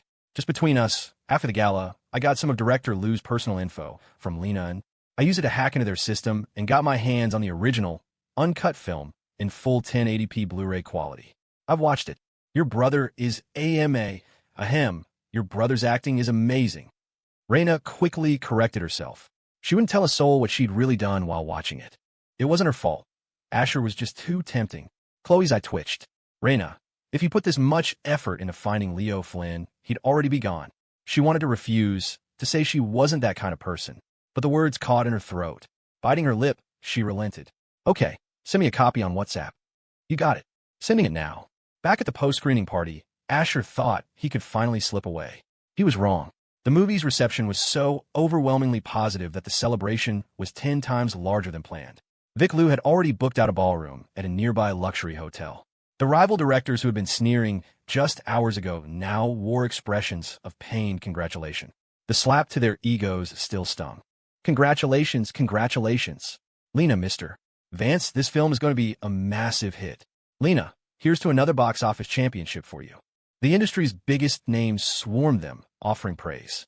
As the male lead, Asher had no choice but to stand beside Lena, accepting the accolades. In the film and in real life, they looked like the perfect golden couple. After thanking a wave of well-wishers, Lena turned to him, a wine glass in her hand. Her face was flushed with excitement, and her breath carried the sweet scent of red wine. Asher, you have a real talent for acting. Look at their reactions. Our first movie together is going to be a huge success. Talent? Who needs talent? Seriously, I don't. And what's this about our first movie together? Are you planning on making this a regular thing? One movie to piss off the smirking Dragon King was enough. Ping. Congratulations, host. You have received strength +1. Asher just smiled. A hit is a hit. Acting was just a whim. You can just say, I had a moment of temporary insanity. Lena's heart sank. Of course. Did Asher need money? No. Did he need fame? Definitely not. His only goal had been to humiliate Leo Flynn. Trying to keep her expression neutral, she forced a smile. That's a sad thing to hear. But we're still friends, right? Asher nodded. We are. To him, it didn't matter. In the grand narrative, she was destined to be taken by the protagonist anyway. She was just a passerby, a stranger. Their connection was fleeting. More people came over to offer toasts. The room filled with laughter and conversation. Thanks to the system's buffs, Asher's constitution was superhuman. He could drink all night without feeling a thing. Lena, on the other hand, was a seasoned professional. Years of industry parties had given her a high tolerance. But tonight, the crowd was relentless. Fellow actors, directors, producers, they all came to congratulate her, and it would have been rude to refuse a drink. Of course, no one would force her once she'd clearly had too much. But before that point, the drinks kept coming. Asher noticed her face was turning crimson, though she was trying her best to hide it. He stepped closer, intercepting a toast from another actress. After the woman moved on, he leaned in and murmured, If you can't drink anymore, don't. No one here would dare force you. The familiar, masculine scent of him washed over her. The alcohol had lowered her inhibitions, and a stunning smile spread across her face. "Thank you, Mr. Vance. I can still drink." Asher's mouth twitched. Women were so fickle. Just a minute ago, they were friends. "Just call me Asher like before. You're so sweet," she mumbled, her words slurring slightly. Why couldn't the movie be real? It would have been so nice if it were real. Asher didn't quite catch what she said. He was about to ask when another group approached. He once again ran interference, taking the drinks for her. The schmoozing continued until 10:30. Everyone was in high spirits as they began to head home. Asher was about to make his escape when the film crew cornered him. At the risk of offending him, they all suddenly had urgent matters to attend to and couldn't possibly drive Lena home. And they didn't trust a rideshare driver with a star of her status. Remembering the she-devil's words, Asher sighed and agreed to drive the inebriated actress home. What did it matter? He was the villain. The protagonist was the one who would ultimately lose out. In the parking garage of a luxury apartment complex, Asher pulled into a spot. "We're here. I'll walk you up, and then I'm leaving." Lena's eyes fluttered open. Her face was as red as an apple. Even with Asher blocking most of the drinks, she'd had more than enough. "Oh, we're home? Where's home?" She looked around, feigning confusion. Women, natural-born actresses, every single one of them. And Lena was an Oscar winner. Of course, she was genuinely a little drunk. How else would she have gotten Asher to bring her home? Seeing her adorably clueless act, Asher couldn't help but laugh. "Hilarious. You said you could hold your liquor, and this is what happens. You need to be more careful. You could get taken advantage of." He immediately regretted saying it. Why was he giving advice to the heroine? This world revolved around the protagonist. If anyone was going to get a lucky break like that, it was supposed to be him. Oh shit. Lena's eyes were hazy as she waved her hands erratically in the air. "I'm not drunk. I'm not a 3-year-old. I know how to protect myself." Asher felt that was a load of crap. "And me? You don't need to be on guard around me." She gave him a sultry look, a playful glint in her eyes. "What are you going to do, eat me?" Asher paused, then grinned. "I could have before, but not now. I have a wife." Lena's face flushed. "Well, you're a real gentleman then, but I don't believe you were so chaste before you had a wife." Asher rubbed his nose. What is this heroine doing? A few sips of booze, and she loses all sense of direction. I call it self-control. Before, I didn't have an excuse to go dark side. Now I do. You'd better not push your luck, or you'll be the one crying later. Haha, that's because you don't know me, he said aloud. Actions speak louder than words. Get out of the car. I have a wife waiting for me at home. Asher opened his door and got out. He walked around to the passenger side and realized Lena hadn't moved. Well, are you getting out, superstar? A sad smile touched her lips. Her voice was soft and weak. Asher, can you carry me out? My legs are so sore and numb. I think it's from standing for so long and all the alcohol. You audacious temptress. You still claim you're not drunk. The truth comes out. Not wanting to waste any more time, Asher opened her door. He then realized her seatbelt was still on. He leaned across her to unbuckle it. As he moved closer, Lena's eyes went wide, her heart pounding against her ribs. What's happening? Is he going to kiss me? Okay, she was ready. Before she could even close her eyes, she realized she'd jumped to conclusions. He was just undoing her seatbelt. With a smooth motion, he scooped her up into a princess carry.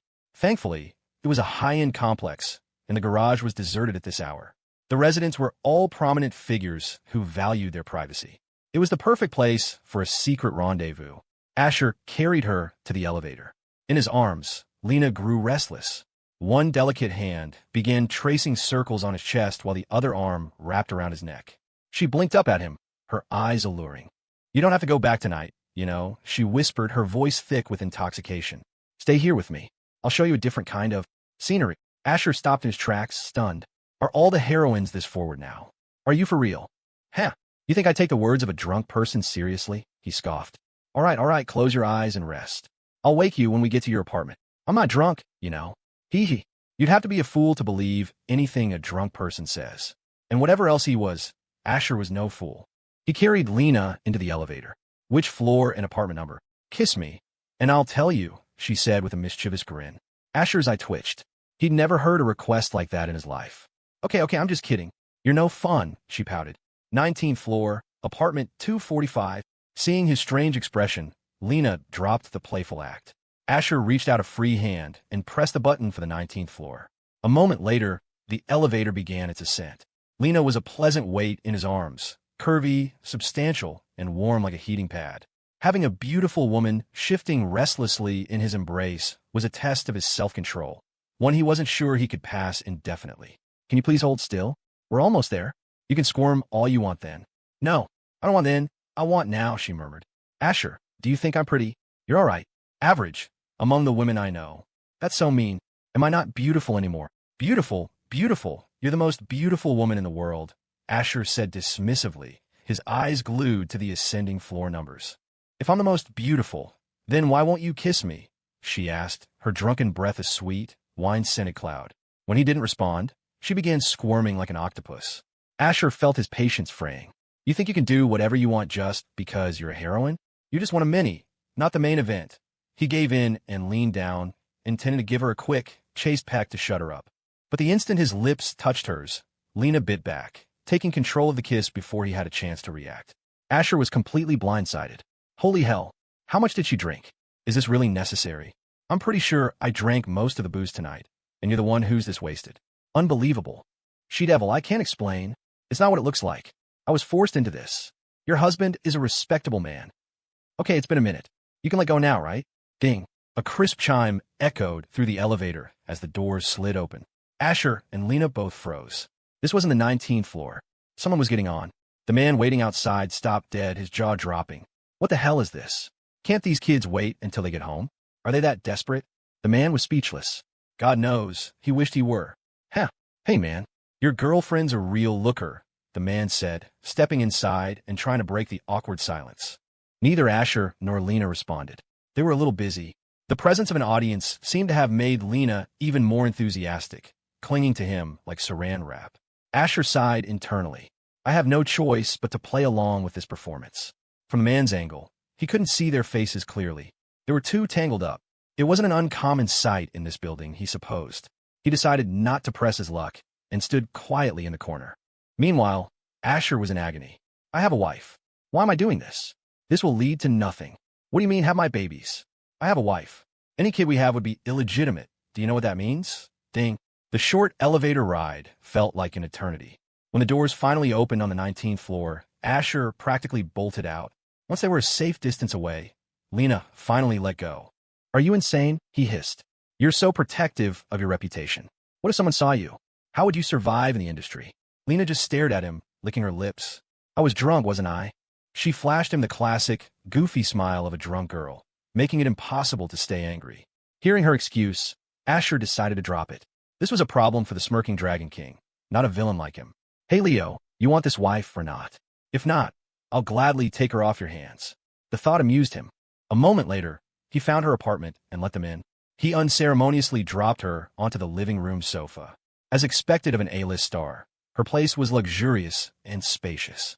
The sofa was especially soft and comfortable, perfect for athletic activities. It's late. I have to go. Can you give me a tea? Lena asked, reclining like a sleeping beauty, one delicate hand on her forehead.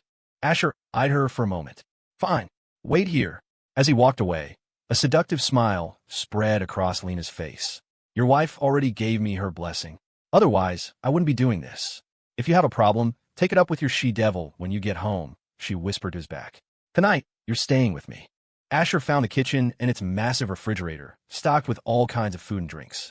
He easily found the tea, which would help with the alcohol. He grabbed 2 bottles and returned to the living room to find Lena lying on the sofa with her eyes closed. Asleep?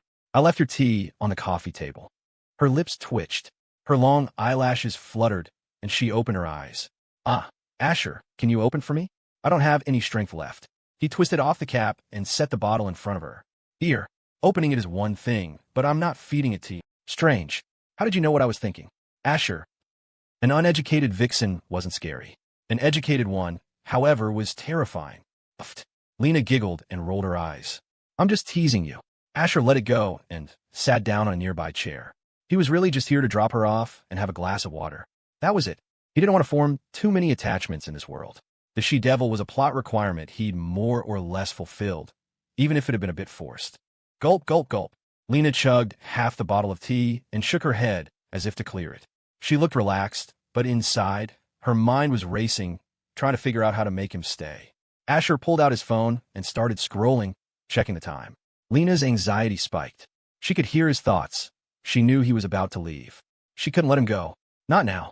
The opportunity was too perfect. Grumble. Suddenly, her stomach let out a loud, awkward growl, easily overpowering the sound from Asher's phone. Lena froze, her face, already flushed, turning a deeper shade of crimson. Asher, do you know how to cook?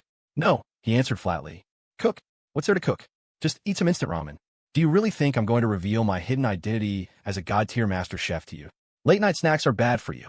Go to bed. Lena stifled a laugh. Well, could you just make me a simple bowl of noodles? With an egg, no scallions, and light on the oil. Whether he was a master chef or not didn't matter. She knew he would eventually leave, that Scarlet's home was his permanent harbor, and hers was just a temporary port. All she wanted was a little more time with him. I'll make you some ramen, Asher offered. Lena touched her cheek. I drank so much tonight. Instant noodles will probably make me break out. So you're sober now? Not.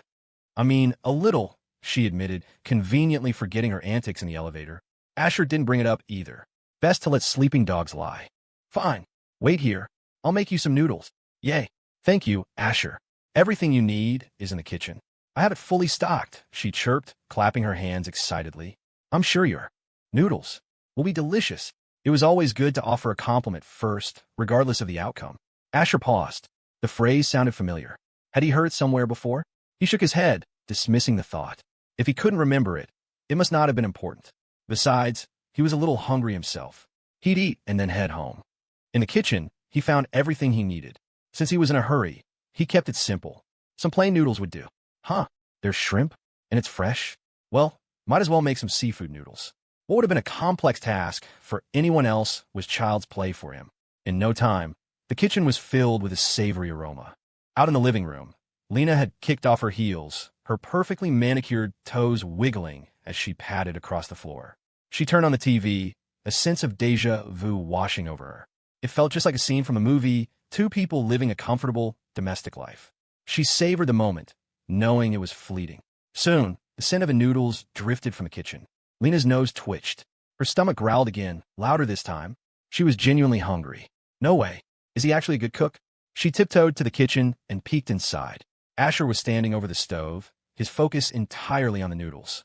A man who was serious about his work was incredibly attractive. So handsome, she whispered, mesmerized. Just then, Asher finished up and looked over, catching her staring. You're just in time. Your noodles are ready. It smells amazing, she said, no longer trying to hide. On the counter were two large bowls, each filled with steaming noodles, topped with succulent shrimp and a perfectly fried egg. The presentation was restaurant quality. You can eat seafood, right? Yes, Lena said, swallowing hard. Asher, did you really make this? If not me, then who? The ghost of Christmas past? He joked, moving his own bowl to the side. He had learned his lesson with the she-devil. It was best to portion things out beforehand to prevent any aggressive sharing. Lena stared at the golden noodles in her bowl, momentarily lost for words. She thought he had just been joking. A master chef was right here, and she had been the fool. She couldn't wait any longer. Slurp. The noodles were perfectly chewy, and the broth was unbelievably rich and savory. A mouthful of noodles followed by a sip of broth sent a wave of pure bliss through her. She couldn't stop. Asher, I had no idea you were such an amazing cook. Your noodles are so delicious. Don't praise me. Even if you do, you're not getting any of mine. You ate your portion. We'll talk about next time later. Later? When is later? We were colleagues, weren't we? Can you really bear to watch me starve? Yes. You're infuriating. What's wrong with letting me have one bite? You're so stingy. Ugh, you're disgusting. Stop grabbing my bowl. You're going to spill the broth. Just give me some. No, it has my germs on it. I don't mind. Well, I do. Fine, I'll just take it myself. Have you no shame? You're a public figure. So are you. Asher was stunned. He had never witnessed such a level of shamelessness. It was a learning experience. In a bold move, he leaned over his bowl and made a loud P11.I sound. Then he pushed the bowl in front of her. Go on. Eat it now. I dare you, he said, a confident smirk on his face. That had to work, right?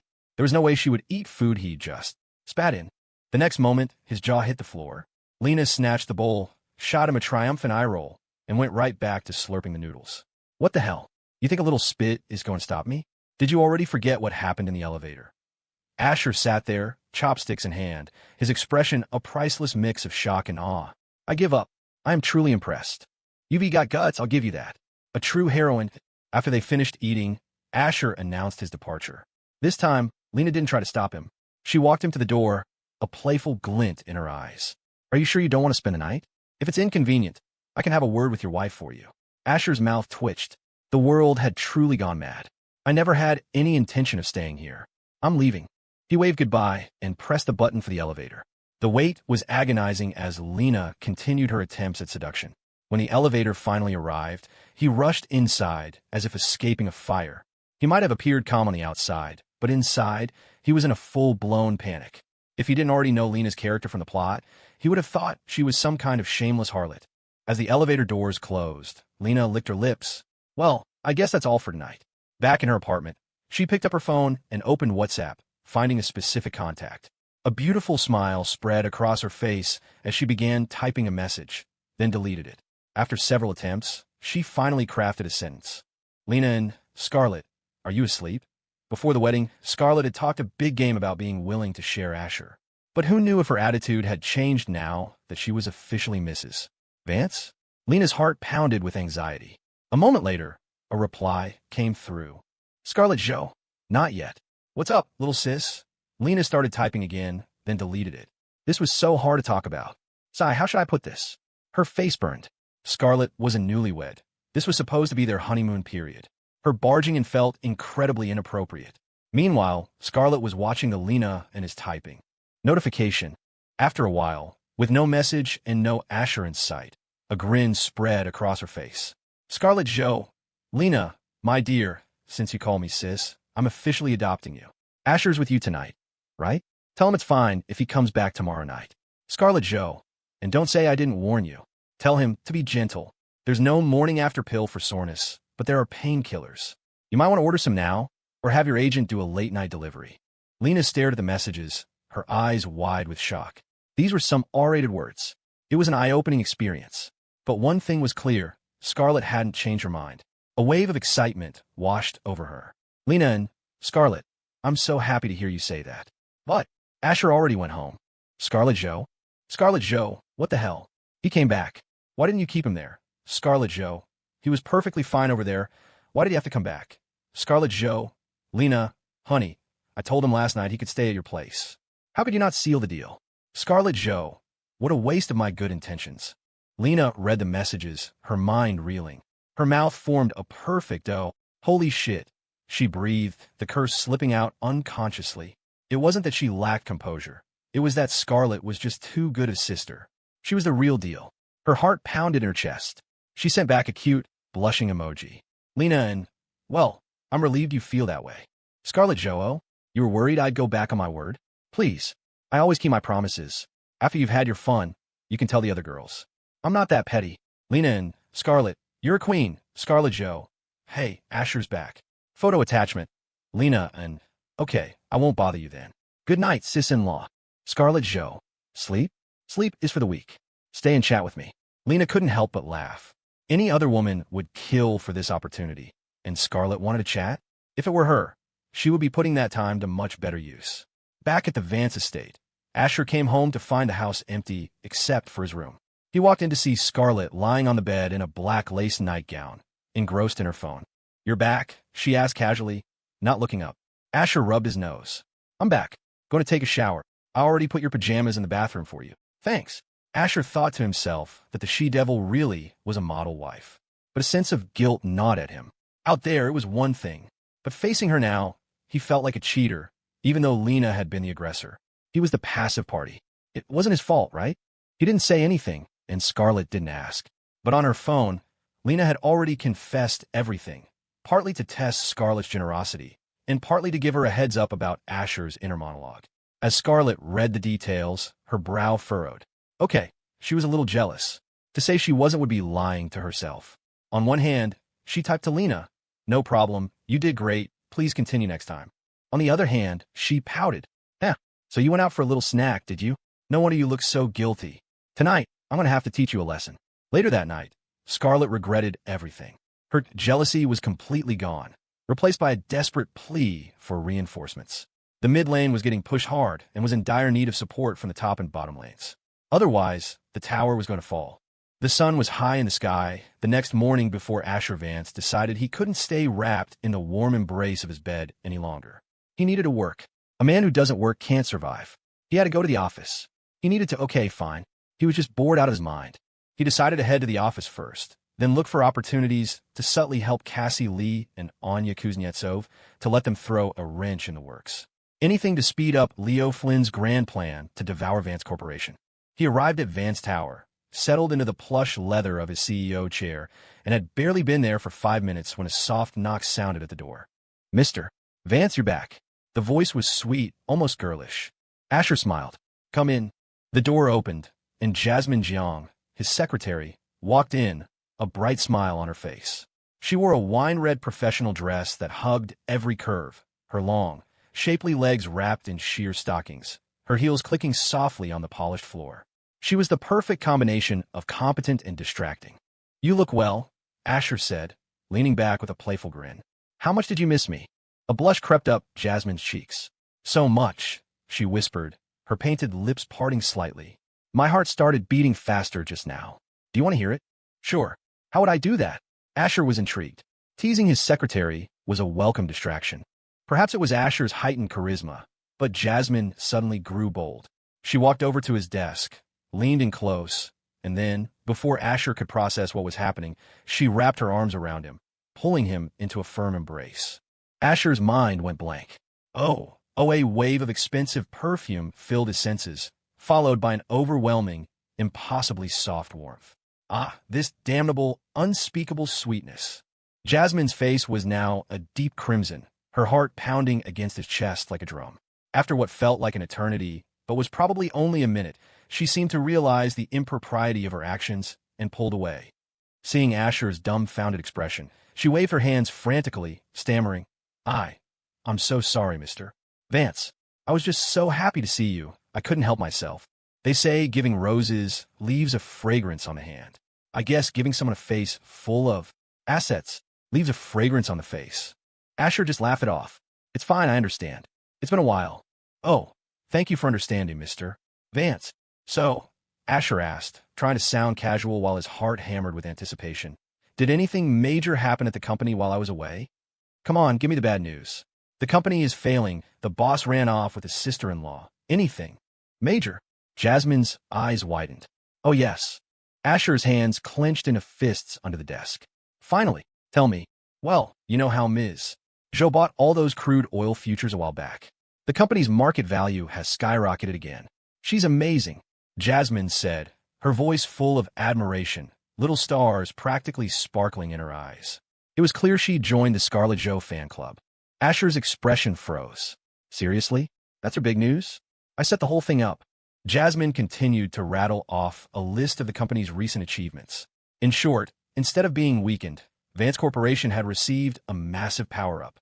By the time she finished, Asher felt a headache coming on, his grim mood a stark contrast to Jasmine's bubbly excitement. After a moment, Jasmine finally noticed, Mr. Vance, you don't look very happy. Is something wrong?" It was the first time she'd ever seen a boss unhappy about making more money.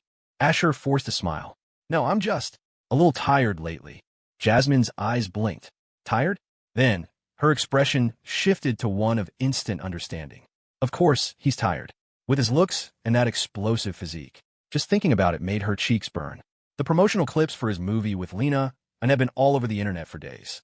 "I see," she said, a knowing smirk playing on her lips. "Would you like me to give you a shoulder rub?" "No, that's okay. I think I just need to be alone for a bit." "Of course, Mr. Vance. I'll be right outside if you need anything." The moment Jasmine closed the door, Asher's face contorted into a mask of pure agony. "Are you kidding me?" he hissed to the empty room. "What is that crooked-mouthed Dragon King even doing? How's the Vance family business getting better? Are all the moles he planted complete idiots?"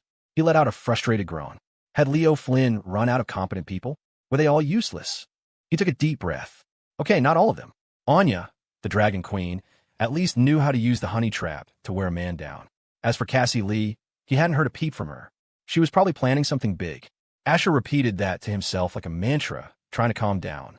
Then he pulled out a pen and a notepad. If he was going to bring his own family down, he needed a safety net for them. His knowledge of the future was limited, but he remembered enough. He couldn't guarantee they'd return to their current status, but he could at least ensure they'd live comfortably. He didn't know if the world would simply end or just continue without him after his mission was complete. This was his insurance policy. If the world kept spinning, his parents wouldn't have to worry about their livelihood. He knew their so-called friends would abandon them the second the family fell. In a world full of heroines programmed to crush him, their only real option would be to leave the country. Might as well be productive, he thought. I'll draft a super detailed business plan. He put pen to paper, his mind racing as he recalled the industries that would boom in the coming years, listing every company with the potential to become a titan. Whether it would ever be used was out of his hands. Marco's group headquarters. Chairman's office. That bastard Asher Vance. He's gone too far. Leo Flynn seethed, staring at the movie trailer on his monitor. It was supposed to be him starring in that film. He was sure of it. With his looks, acting was a breeze. He perfected the art. If it weren't for Asher, he'd probably be tangled up with Lena, and right now. A knock interrupted his thoughts. Come in. Leo quickly closed the video as Manny Marcos walked in. Both of their faces still bore the faint marks of bruises from their last encounter. Manny's arm, however, was now cradled in a white sling. The look was not flattering. Dragon King. Leo shot up from his chair, his expression shifting to one of deep concern. Manny, what are you doing here? You should be in the hospital. Sit. After Manny had taken a bullet, or rather, a kick, for him, Leo's trust in the man had solidified. This is a real one. When things go south, he's there. A man can be humble, even submissive, before he has power. But once he has it, old scores must be settled. Leo was a master of patience. Besides, Manny's loyalty over the years had been unwavering. A good leader didn't need to shower loyal men with promises. A little genuine care shown at the right moments was worth more than gold. Leo personally poured Manny a cup of tea, which made his subordinate flush with surprise. Dragon King, I could do it myself. I'm not so useless I can't even pour tea. Leo gently pushed his other hand away. Manny, you're treating me like a stranger. We're brothers. But Dragon King, I know, but... And from now on, drop the Dragon King. I'm not much older than you. Call me Leo. I'll call you Manny. How about it? A flicker of joy crossed Manny's face. Leo, it's an honor. Leo smiled. Good. After a bit more small talk, Leo's expression hardened. That Asher Vance is hiding his skills well. If we hadn't launched that surprise attack, we never would have known what he was capable of. Don't worry, Manny. I won't let you suffer for nothing. A wave of warmth washed over Manny. Damn, I picked the right boss. From the moment he met Leo, he'd felt an innate admiration for the man. He'd witnessed firsthand the ruthless efficiency Leo displayed overseas. A voice in his gut told him that sticking with Leo Flynn was the surest path to success.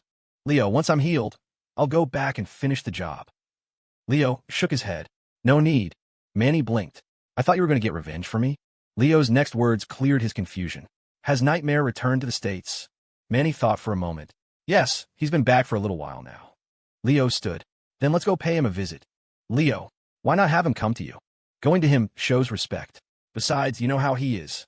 Manny considered it and nodded. Nightmare was the number 3 combatant in the Dragon's Den, and his methods were as brutal as his call sign suggested. They all had blood on their hands, but Nightmare was on another level. He didn't just kill, he savored it. All right, let's go. Leo pocketed his car keys, and the two headed for the underground parking garage. As they walked, Leo's eyelid began to twitch. He ignored it first, but by the time they reached the garage, it was jumping violently. Leo, that guy's been holed up at his family's estate since he got back. We can just head straight there, Manny said, walking toward Leo's car. He noticed Leo had stopped behind him. What's wrong? Don't get in that car, Leo said, his brow furrowed, the twitching now incessant. Have someone check it over. We'll take an Uber. Leo had survived this long, not just because of his talent, but because of his secret weapon, his uncanny luck. Most people's intuition was a vague feeling. His was a physical warning. Whenever his life was in immediate danger, his eyelid would start twitching uncontrollably. It was the reason he'd escaped certain death more than once. Call it metaphysics or call it bullshit. Leo didn't care. It kept him alive. Manny just figured Leo didn't feel like driving. If you're tired, I can call your driver. Leo looked at him, his gaze intense. No, just do as I say. Manny fell silent and nodded. The Lee estate. In a picturesque garden, a young man of about 26 or 27 sat at an outdoor grand piano, lost in a complex and beautiful melody. He had a gentle, scholarly air about him, the very picture of refined elegance. No one would ever guess that this was the man whose enemies knew only as Nightmare. Young master, you have visitors, an elderly butler in a crisp uniform announced. The young man's eyes slowly opened, a glint of cold steel flashing in them before vanishing. He smiled. Mr. Dong, I'm not seeing anyone for the next few days. Please send them away. The butler nodded. One of them says his name is the Dragon King. He said you would understand. Mr. Dong prepared to leave and have security escort the men off the property. He was honestly baffled. Who calls themselves something so ridiculous these days? Dragon King? Why not just call yourself Poseidon and be done with it? But before he could take a step, the young man stopped him. Mr. Dong, he said, a new light in his eyes. I've changed my mind. Let them in. Under a gazebo in the garden, a table was laden with gourmet dishes and fine wine. Dragon King, an honor to have you. Forgive me for not greeting you at the door. Come, a toast. Julian Lee raised his wine glass with a charming smile. He was Nightmare. Leo and Manny returned the gesture. After a few glasses, the conversation began to flow. Leo cut straight to the point. What do you know about a man named Victor Stone? Victor's identity was no secret to Leo. In their world, rivals kept close tabs on each other. A member of the Wolfpack mercenary group, Julian said, elegantly slicing into a steak. Calls himself a super soldier. Some super soldier. Can't even protect his client. It's embarrassing. Leo's spirits lifted. He's interested. That was all he needed. Julian Lee was a battle junkie, but he wasn't a sadist. He sought out worthy opponents, often those even stronger than himself. He was a true predator, relentless in combat until his target was eliminated. Leo had sparred with him once. He was no easy fight. Interested in taking his head? Leo probed. Don't be ridiculous. The man's a ghost. He's probably hiding out under a new name, dodging the dozens of assassins after him. Julian trailed off, catching the implication in Leo's tone. He set down his fork, his eyes narrowing. The air around him shifted, and it was like a different person was sitting there. A raw, unrestrained excitement radiated from him. You know where he is? The fish was on the hook. I do, Leo said smoothly. We had a run-in not long ago. Julian removed the non-prescription glasses from his face, his murderous intent no longer concealed. For him, dropping the scholarly facade was a relief. He polished the lenses, put them back on, and grinned. That's excellent news. You give me his location, and after I kill him, the entire bounty is yours. I don't want a dime. How could I do that? We should at least split it 70-30, Leo said, feigning indignation while secretly celebrating. When it came to Julian, we didn't need money. You just needed to point him at a good fight. He'd probably even pay you for the privilege. Manny, ever the loyal subordinate, blurted out, why only 70%? 30% goes to Nightmare. Any problem with that? Leo shot back, his tone sharp. Manny caught on, laughing awkwardly. Ha ha, you're too kind, Julian said. I'm not saying I'm above money, but I really don't care about this particular sum. Leo raised his glass. Then here's to you. The motion was lightning fast. Julian saw through the act, but didn't comment. He truly wasn't interested in the money. Victor Stone's primary skill is a powerful, ancient leg-based martial art, Leo explained, offering vital intelligence. Try to attack his center. His punches are nothing special, just brute force. Julian's grin widened. This information was invaluable. He didn't just want to fight strong opponents. He wanted to dismantle them as efficiently as possible. Come, Dragon King, let me pour you another drink. In a duel between masters, victory could be decided in an instant. The one with more information held the advantage. After a few more rounds, Leo finally laid his cards on the table. The Vance family of New York. I'm sure you've heard of their wastrel son, Asher Vance. Julian smiled. You have a grudge with this man? Leo nodded. A deep one, to the death. What do you want me to do? I want to join forces with you and swallow the Vance family whole. Julian froze. The Vance fortune wasn't some paltry bounty. It was a colossal, multi-trillion-dollar empire. A slow smile spread across his face. What are our chances? And don't forget, the Vances are deeply entrenched. They won't be easy to move. 60%, Leo said, holding up 6 fingers. With you and a few other strategies, we can make it 70. Of course, probability was just a numbers game. You could have a 99% chance of winning the lottery and still lose. It was all about execution. Julian did the math. The odds were good, and the Vance fortune, it would be enough to sustain the Leaf family in absurd luxury for 100 generations. He was tempted, very tempted. He loved spending money, even if he didn't care about earning it. Since the Dragon King wants to make a move, fine, Julian said, his smile not quite reaching his eyes. But isn't 70% a bit of an exaggeration? Don't take me for a fool. Leo shook his head. Not all. I never exaggerate. I have my reasons. Think about how the Dragon's Den got its start overseas. The sheer scale of the Vance fortune was a staggering, astronomical figure. Julian was sold. So, are you interested? Leo added, twisting the knife. I am, Julian said. But how do we split the assets? What's my cut when this is all over? Manny, thinking he was being clever, beamed. Don't worry. The Dragon King will take care of you. It'll be the same as always. 70-30. He grinned, proud of himself. I finally got it right. Julian froze. Leo stared in horror. The three of them locked eyes, a stunned silence hanging over the gazebo. Leo was the most stunned of all. Seriously? 1 second, I'm treating you like a brother, and the next you're siding with the enemy? How could you? 70-30? Why don't you just rob me? Do you have any idea how big the Vance family pie is? Do you know what tens of trillions of dollars looks like? Julian, however, smiled slyly. For the Dragon King to be so generous. I'm truly humble. He spoke before Leo could, trapping him with his own man's words. Leo's heart sank. 30%? It's over. I'm the clown. Forcing a smile, Leo tried to change the subject. Such beautiful weather today. Let's talk about something else. Julian wouldn't let him. No, Dragon King, let's settle the split first. Leo cursed Manny internally. Manny, for his part, felt a twitch at the corner of his mouth. He knew Leo well enough to recognize the signs. When Leo wanted to change the subject, it meant he was furious. Leo took a deep breath and smiled, deciding to probe for Julian's bottom line. Fine, let's get this settled. Nightmare, tell me what you can offer. You get what you earn. Fair is fair. Julian downed his glass of red wine. I'll provide money and manpower. The full might of the Leaf family is at your disposal. He paused, then added, furthermore, I will persuade the neutral factions within the den to lend you their full support. Though Leo was the Dragon King, his command wasn't absolute. He had loyalists like Manny, but many members were there for mutual benefit. They were a coalition of interests, not a monolith. He hadn't built the organization from scratch over decades. Loyalty couldn't be won by brute force alone. Julian, meanwhile, had his own calculus.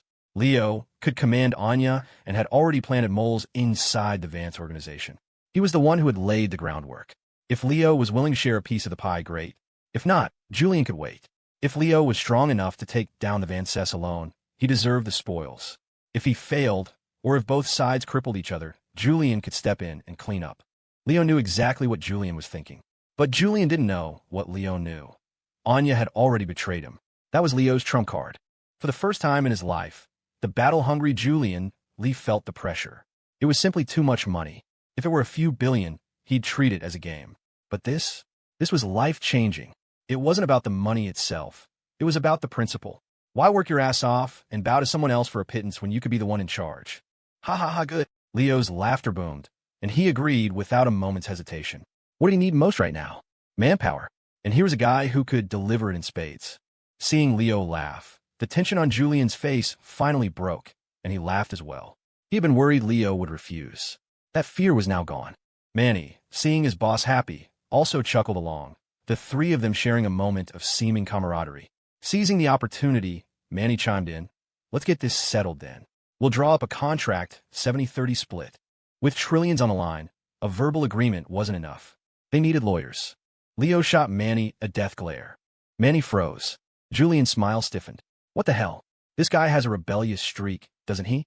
Didn't you just agree? The next moment, Leo said something that caught them both completely off guard. 30%? How is that enough? Nightmare is providing both money and manpower. 30% is an insult. We split it 50-50. This.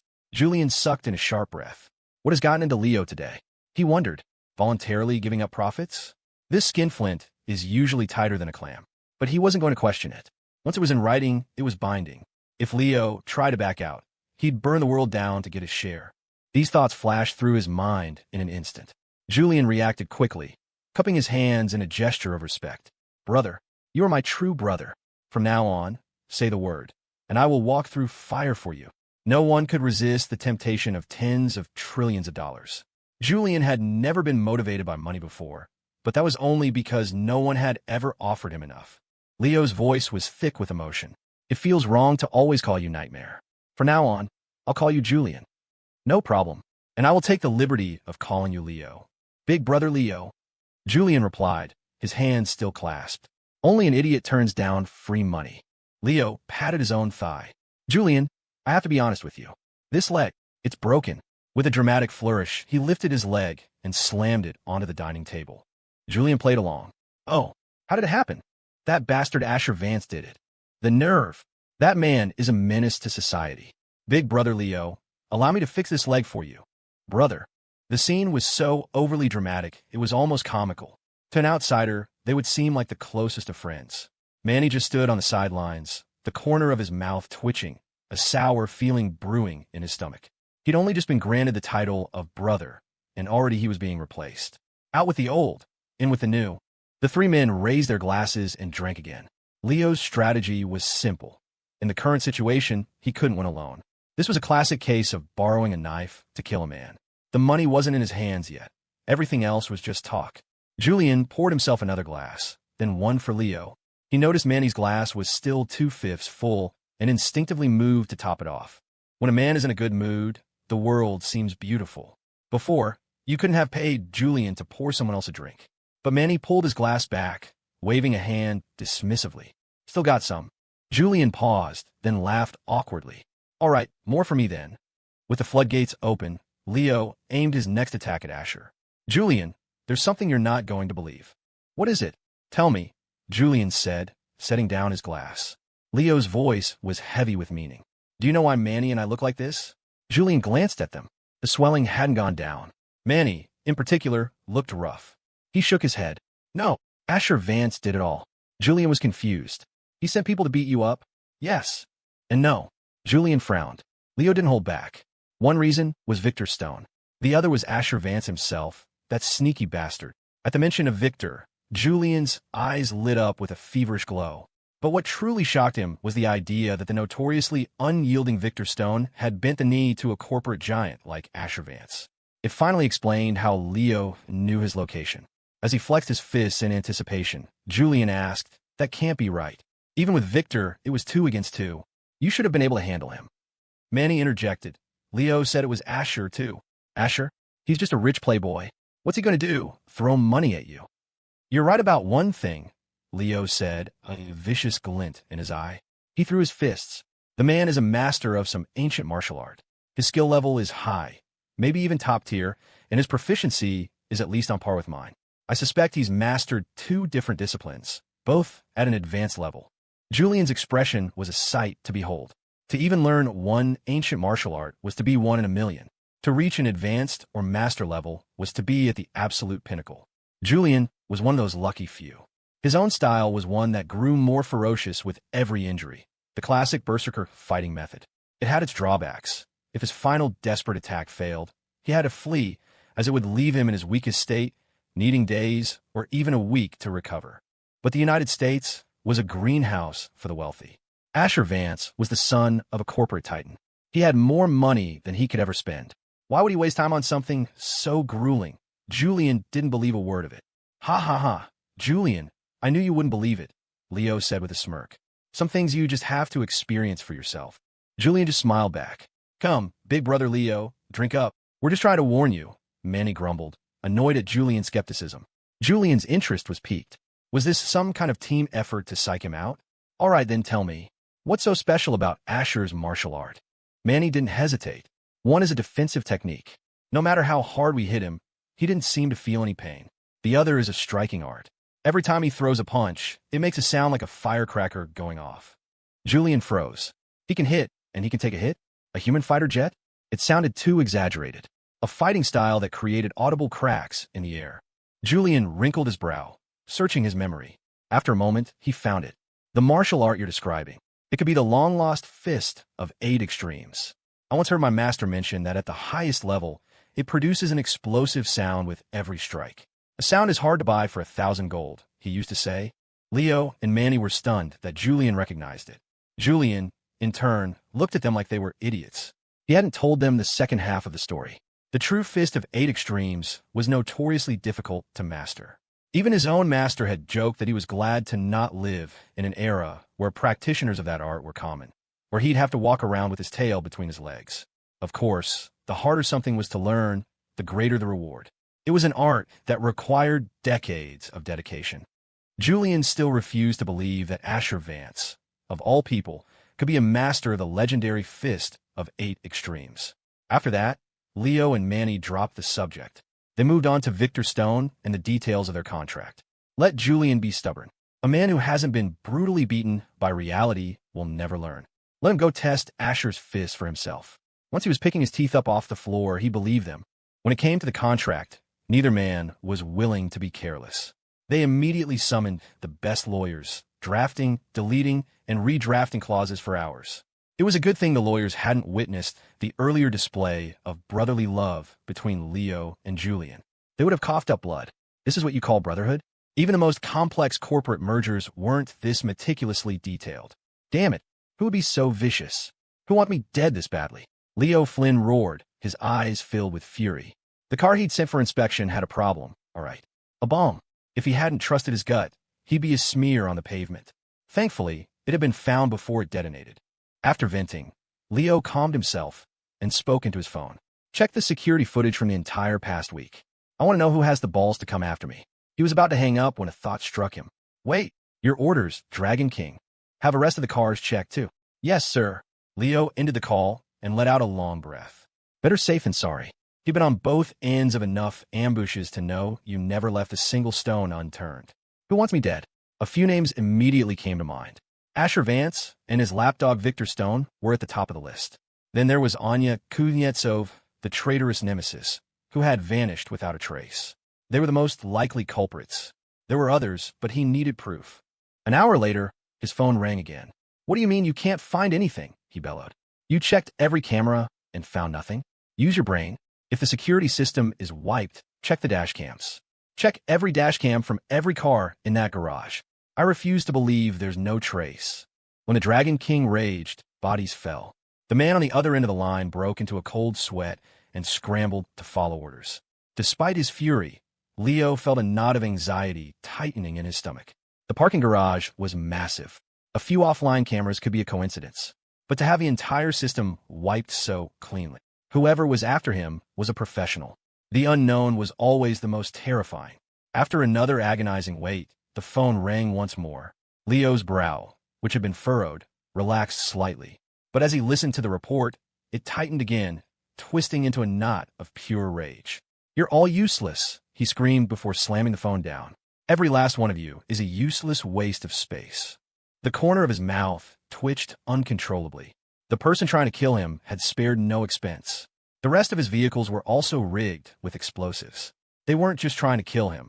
They wanted to launch him into orbit. It was pure luck he'd found them in time. Leo gripped his phone, his knuckles white. Whoever was responsible would pay. He quickly dialed Kevin Gao's number. The kid had a rebellious streak, but he was useful, and right now, he needed Leo. Yo, Kevin's voice chirped. Dragon King, what can I do for you? Leo's eyelid twitched. Of course. This little brat saw everything in terms of profit. I almost died, and you sound like you just won the lottery. Are you hoping I kick the bucket? A sneer formed on Leo's lips. I have a job for you, mole. I need you to investigate why a certain surveillance system went down and track down the hacker behind it. Oh, what system? Kevin asked, a faint note of surprise in his voice. Leo, consumed by his anger, missed the subtle shift in tone. The underground parking garage at the Marcos Group building. And check the dash cams, too. See if you can recover the lost footage. Easy peasy, Kevin said, his tone shifting back to business. Now let's talk about my fee. Leo's face darkened, but his life was more valuable than his pride. Name your price. Excellent. I'm a man of my word. Fair prices, honest work, Kevin chirped, launching into a negotiation. He's the accomplice, Kevin thought gleefully. If Leo knew, he'd probably have an aneurysm. Leo's face grew darker and darker. The fear, the anger, and now Kevin's shameless price gouging were almost too much to bear. After a heated round of haggling, Leo managed to slash the price by a fifth. Get it done, and you'll be rewarded, Leo grunted. Yeah, I know, Kevin said dismissively before hanging up. Leo unleashed a string of curses, thoroughly greeting every member of Kevin Gao's family tree. A few days later, on New Year's Day, New York City was alive with celebration. Today was the premiere of The Agents, the movie starring Asher Vance and Lena, and thanks to Asher's influence, it was showing in every major theater in the city and across the country's top markets. Smaller theaters, wary of a potential flop on the busiest day of the year, passed on it. Oh my God, I've been waiting for this movie forever. I can't. I have to go lick the screen. National husband is king. Those abs are insane. And the director said they're real, not some cheap stick-on props. Appa, I'm coming. So what if his acting is a little rough? I'm here for the face. Who needs acting when you look like that? The theaters were dominated by women. The few men present had clearly been dragged there by their girlfriends, mourning the loss of their money and 2 hours of their lives. The first wave of moviegoers entered, expecting little more than a pretty boy spectacle. By the time the credits rolled, they realized how wrong they had been. This wasn't just eye candy. This was a legitimately high-quality, hardcore action film. When the movie ended, the entire theater sat in stunned silence for a few seconds, still processing what they had just seen. Then, the room erupted in thunderous applause. Oh my God, that was amazing. It was so funny, and Asher was so handsome. I think I'm in love. You witch. Keep your eyes off my man. Allie, you're asking for it. Just wait until we get home. I have to post about this. All my friends who said I was wasting my money are the ones who are really missing out. Anyone going for a second viewing? I feel like I didn't get enough. Count me in. I'm already buying another ticket. Was that really Asher? His acting was on point. The way he delivered his lines. You could tell he secretly practiced for a long time. He didn't practice. This was his first movie, and he did all his own lines, no dubbing. In today's hyper-connected world, news traveled fast. Among the regular moviegoers were several influencers with millions of followers. This film was controversial, and they saw it as their duty to save their fans' money. They would be the test audience. If it was good, they'd make a video recommending it. If it was bad, they'd warn everyone to stay away. A little clout chasing, a little public service. One female influencer, whose TikTok channel Sasha says had over 1 million followers, rushed out of the theater and immediately started a live stream. Guys, sisters, The Agents is incredible. Asher's acting is amazing. I strongly recommend everyone go see it. I can't. That body. Wow. She took a deep breath, her face flushed. Her followers poured into the stream. Whoa, Sasha, how much did they pay you? You swore yesterday you'd never take dirty money. It's over. She's a simp. In her eyes, a handsome face is all that matters. I'd be a fool to waste my money on this. Hey, streamer, I'll buy your hair clip for the price of a movie ticket. Free shipping. Why would I, a guy, want to go stare at another dude's abs? I'm here for Lena Ann's legs. Is his acting good or not? Just tell us. The influencer cleared her throat, collecting herself. Okay, first, as a professional film critic, I guarantee you, Asher's acting is on point. If you go see this movie and find that I'm wrong, you can come back, unsubscribe, and flame me in my comments. Second, the movie itself is hilarious and action-packed. It's easily in my top 3 of all time. Handsome man, beautiful woman, incredible acting. What are you waiting for? I'll put it this way. If this movie doesn't become a blockbuster, I will shut down my studio. Her bold declaration stunned the chat. Damn. Okay, now I have to go see it. I'm going to. Shut down my studio, you said it. I've got the screen recording to prove it. Flame you? No way. You can flame me anytime you want. Admin, we got a weirdo in here. Kick that last guy out. He's a menace to society. Hey. So how much did they pay you for real? The audience was skeptical. That was the way of the world. Even if someone told you the winning lottery numbers, you'd probably still doubt them. But as more and more showtimes passed, the film's reputation and word of mouth exploded. The reviews were overwhelmingly positive. Before the day was half over, every ticket for the rest of the week was sold out. The movie didn't need to buy publicity. The buzz was generating itself. It completely overshadowed a famous singer's new album release, leaving him to cry in a bathroom stall. Meanwhile, after several days of peace, Lawrence and Eleanor Vance returned to the mansion, along with Khloe and Anya. The house was once again full of life. The moment Anya walked in, Asher swiftly intercepted her, steering the Dragon Queen into a side room. Take the Dragon Queen's path, so the Dragon Queen has no path to take. Scarlet, watching this from the hallway, just smiled knowingly. After Asher emerged, mission accomplished, he was cornered by his father in a stairwell. Listen to me, Lawrence said, his voice low and serious. Your mother and I aren't waiting any longer. We want a grandson this year. I don't care what you have to do. If it doesn't kill you, just keep at it. If work is too tiring, quit. Stay home and rest. He clapped his son on the shoulder, speaking with the gravity of a seasoned veteran. He had no idea about the system's buffs. Without them, Asher might have appreciated his father's concern. But with them, Asher just chuckled. Lawrence frowned. What's so funny about this? Asher took a breath. He understood his father's intentions. But seriously? Work myself to death. Weren't parents supposed to preach moderation?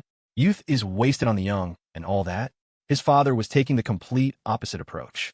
Thinking of his own frankly astonishing stamina, Asher couldn't help but grin sheepishly. That grin was the last straw for his father. You're smiling? You think this is a joke? Don't say I didn't warn you. If you don't rest, and you work yourself into an early grave, that's on you. Your mother and I just want our grandkid. Asher choked back a laugh and said evasively, right, I get it. What kind of attitude is that? Dad, it takes two to tango. Go talk to Scarlet. If you're too embarrassed, have Mom do it. You little brat. What are you talking about? Lawrence sputtered, his face turning red. If I were 20 years younger, you'd start over with a new kid? Asher finished for him. Lawrence froze for a second, then nodded defiantly. That's right. What are you two whispering about over here? Eleanor's voice drifted from the hallway. Dinner's ready. We have that meal with the Joes tonight. Lawrence's entire demeanor changed in an instant. He puffed out his chest, ready to greet his wife, but Asher beat him to it. Mom, you're just in time. Dad was just saying he wants to delete his character and start a new one. The smile on Eleanor's face froze solid. Lawrence's jaw dropped. You have got to be kidding me. You little traitor. You little Lawrence, Eleanor said, her voice dangerously calm. You want to start a new one?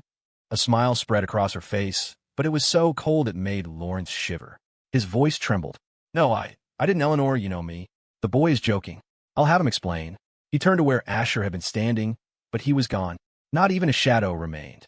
Eleanor's smile grew even colder. I know my son. He wouldn't lie about something like this. No, just listen to me. I have dedicated my life to this family, only to hear you want to start a new one. Fine. I'm clearly not good enough for you. Go on, then. No, it was my fault, I'm sorry. Lawrence pleaded, his heart breaking.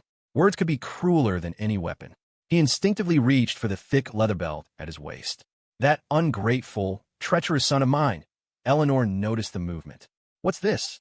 Not only are you starting a new family, but you want to get rid of your current one too?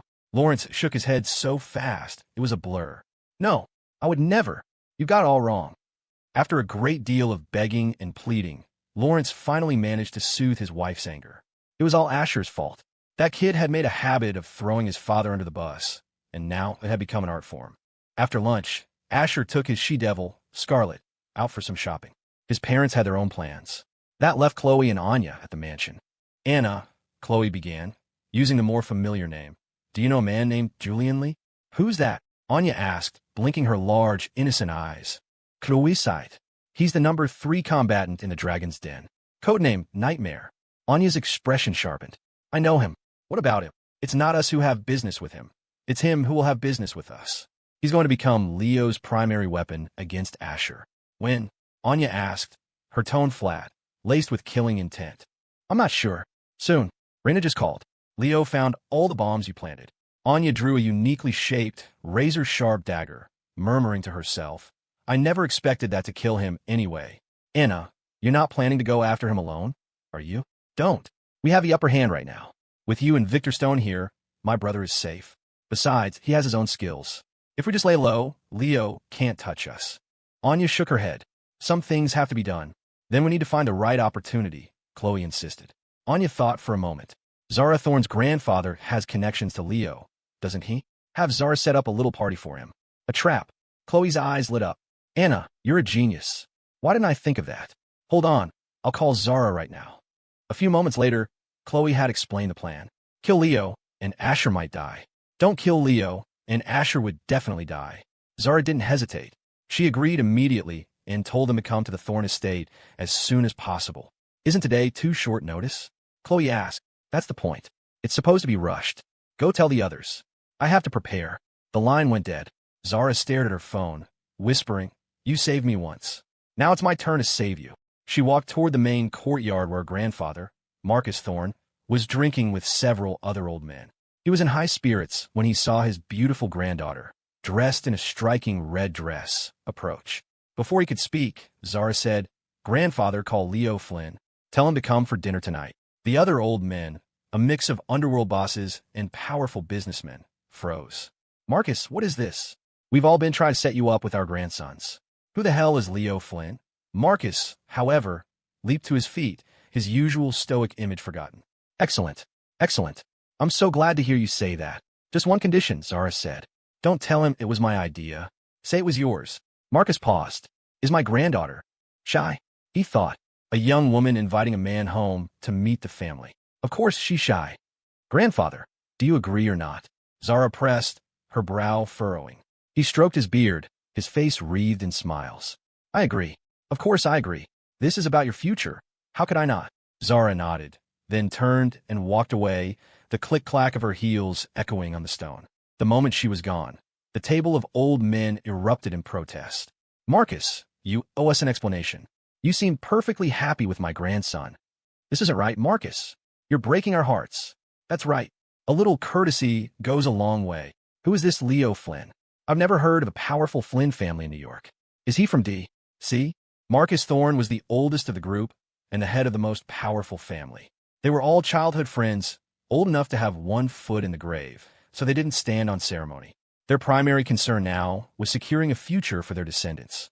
Gentlemen, my sincerest apologies," Marcus said, clasping his hands together, his smile not quite masking his guilt. The other old men's faces turned grim. "Apologies? We don't believe you for a second, you old fox. This Leo Flynn, he doesn't come from any notable family," Marcus explained, sensing the shift in the room's atmosphere. "I just have a good feeling about the boy." The old men looked like they were about to be sick. "Marcus, we were here first. This is a low blow. You told us your granddaughter needed a husband, and we dropped everything to come here and help you. How could you do this to us?" Marcus chuckled. "It's not my fault. You heard my granddaughter, didn't you? She specifically asked for this young man, Leo Flynn, and you all know what she's like. Once she sets her mind on something, you can't change it. My hands, they were tied." He spread his hands in a gesture of helplessness. "Let's see you argue with that." If their grandsons were capable enough to win her over, he would welcome the competition. But the old men knew he was playing them. The man was a cunning, shameless cheat. The problem was if their grandsons had what it took, they wouldn't need their grandfathers to play matchmaker in the first place. But they couldn't just let it go. Zara's one sentence had undone all their work. "It's not like it's a done deal," Marcus said, trying to placate them. "There's still a chance." They all exchanged glances. They knew he was just saying that. The grin that had been plastered on his face told a different story. He had no intention of letting this Leo Flynn get away. After calming the disgruntled group, Marcus quickly found a quiet corner and personally dialed Leo's number. "Mr. Thorne," Leo's confused voice came through the phone. "To what do I owe the pleasure?" Marcus laughed. "Leo, my boy, come over to my house for dinner tonight." Leo was stunned. "Dinner at the Thorne estate?" "Mr. Thorne, that's very kind, but it's not necessary. I can have some supplements sent over for you." "Supplements? I have more supplements than I know what to do with. It's the holidays. Can an old man ask for some company?" "It's not that, it's just, I might be busy today." Marcus cut him off. "The real reason I'm calling is because of Zara." Leo's brow furrowed. He remembered the cold shoulder she'd given him before. He was the Dragon King, not some lovesick puppy. He had his pride. "Mr. Thorne, I've come to realize that you can't force these things. I may be interested, but she is not. Even with you playing matchmaker, it's unlikely we'll ever get together. Being a woman's simp? How humiliating, especially when you get nothing in return." "Who said she's not interested?" Marcus shot back, a hint of panic in his voice. "I saw the way she looks at you. That's why I'm asking you to come tonight. Her parents will be here, the whole family. I may be old, but my words still carry some weight." Leo's heart began to pound. Zara's parents would be there, and Marcus himself was promising to smooth things over. Even if he couldn't win Zara over immediately, this was a golden opportunity to form an alliance with the powerful Thorne family. He smiled sheepishly and chatted with Marcus for a few more minutes, playing hard to get. The Dragon King had standards, after all. He couldn't appear too eager. Marcus, a veteran of these games, saw right through him. With their goals aligned, the matter was quickly settled. "Don't bring anything tonight, Leo," Marcus said warmly. "Just come. Treat this place as your own." "That wouldn't be right at all, Mr. Thorne. You're like a grandfather to me. Even when going home, one must show proper respect. I'll bring a small gift, just a token of my appreciation." "Ha, wonderful, wonderful. I'll leave it to your discretion." Night fell. In a private room at a luxurious hotel, Eleanor Vance was on the phone. "Khloe, honestly," she said, her brow furrowed with disapproval. "How could you miss such an important family dinner? What am I supposed to tell everyone?" On the other end, Khloe knew she was in the wrong, but she held her ground. "Mom, I really do have something incredibly important to do tonight. I don't care what you young people consider important. Is it more important than spending time with your family?" Eleanor's voice was sharp. She was a woman who valued family above all else. For the Vances, money was just a number. Family was irreplaceable. Hearing her mother's tone, Khloe's mind raced. An idea sparked. Her cheeks flushed as she blurted out, "Mom, I can come over right now, but do you still want to meet your future son-in-law or not?" Eleanor froze. A moment later, she gasped. "You have a boyfriend? When did this happen? Why didn't you tell me?" Who is he? Is he good to you? How serious is it? When are you bringing him home? The barrage of questions left Khloe speechless. Where was she supposed to find a son-in-law on such short notice? Then again, wasn't the perfect candidate already in their lives? Mom, you're going to scare him away. Scare him away? If he's not dating you with marriage in mind, then he's just a punk. I don't care if his family is poor, as long as he treats you well and is a decent person. Just tell me his name, and I'll do a little background check for you. Mom, I have to go. He's here. Talk to you later. Love you. Khloe hung up before her mother could press further. Telling one lie was easy. Supporting it required a mountain of others. Eleanor stared at her phone. Does she really have a boyfriend, or was that a bluff? Knowing her daughter, she wouldn't stoop to hiring an actor. She decided to believe it for now. Eleanor, the food's on the table. Come on in, Lawrence said, stepping out of the room. He saw the look on her face. Did Khloe answer? Eleanor nodded. She did. She's on a date with our future son-in-law. Lawrence's expression shifted. The daughter he had raised for so many years was finally being given away. The thought pained him. What hurt even more was that she hadn't brought the young man home for him to inspect first. Why didn't she bring him? She was probably shy. Shy? Is the Vance family some kind of lion's den? Am I some kind of monster who eats people? Lawrence grumbled. Eleanor smiled. Stop being dramatic. Let's go in before the Joes think we've forgotten them. Meanwhile, at the Thorne estate, the atmosphere was festive. The staff, having heard that the young mistress was finally bringing a man home, were all beaming. Even the usually grim-faced security guards looked cheerful and harmless. Our young mistress has finally come to her senses. That's right. Pining after Asher Vance was a dead end. He's a married man. Exactly. A woman with her looks and status could have any man she wants. In the grand living room, the dining table was laden with a feast. Marcus Thorne sat at the head, flanked by Zara's parents, aunts, and uncles. The entire clan had gathered, their laughter echoing through the halls. The pressure was entirely on Zara. She was the one who had orchestrated this. In a few hours, she would turn this joyous family gathering into a bloodbath. The thought of it made her stomach churn. Imagine telling your parents you're bringing your boyfriend home, only to murder him at the dinner table in front of everyone. What would people say? What woman wanted to be known as a black widow? But for Asher, Zara was willing to do anything. Zara, what about your friends? Have them come down and eat with us, her mother said. Zara had brought several friends home that afternoon, but had immediately whisked them upstairs to her room. Zara forced a smile. Mom, I already had food sent up to them. It's fine. How's that fine? It makes the Thorne family look inhospitable, her father said, his face stern. Then my friends, Zara retorted. It was their idea to stay in the room, not mine. What did I do wrong? The tension between them was palpable. All right, that's enough, both of you, Marcus said, his deep voice cutting through the argument. His authority in the family was absolute. Zara's father fell silent, though he still looked displeased. Upstairs in Zara's room, Khloe, Anya, and Victor Stone waited. Raina and Kevin Gao were their eyes and ears, having hacked into the estate's entire security system. This time, there would be no escape for Leo Flynn. Even if he survived the initial attack, they would have him tracked. Miss Thorne, are we really doing this? Victor asked, his voice a low rumble. Khloe's eyebrow arched. Do you have a problem with that? No, Victor said quickly. It's just that after this is over, the pressure on you, Miss Thorne, will be unimaginable. Khloe's expression softened. She had considered that. She'd even suggested to Zara that they simply ambush Leo on the road. But Zara had insisted. A man was most vulnerable when he was at his most relaxed. She was willing to sacrifice her reputation to eliminate the threat to Asher. Her determination had moved Khloe deeply. Khloe took a deep breath. That's not your concern. If Leo doesn't die, none of us will ever be safe. Tonight, he dies. You just need to do your part. We'll handle the rest.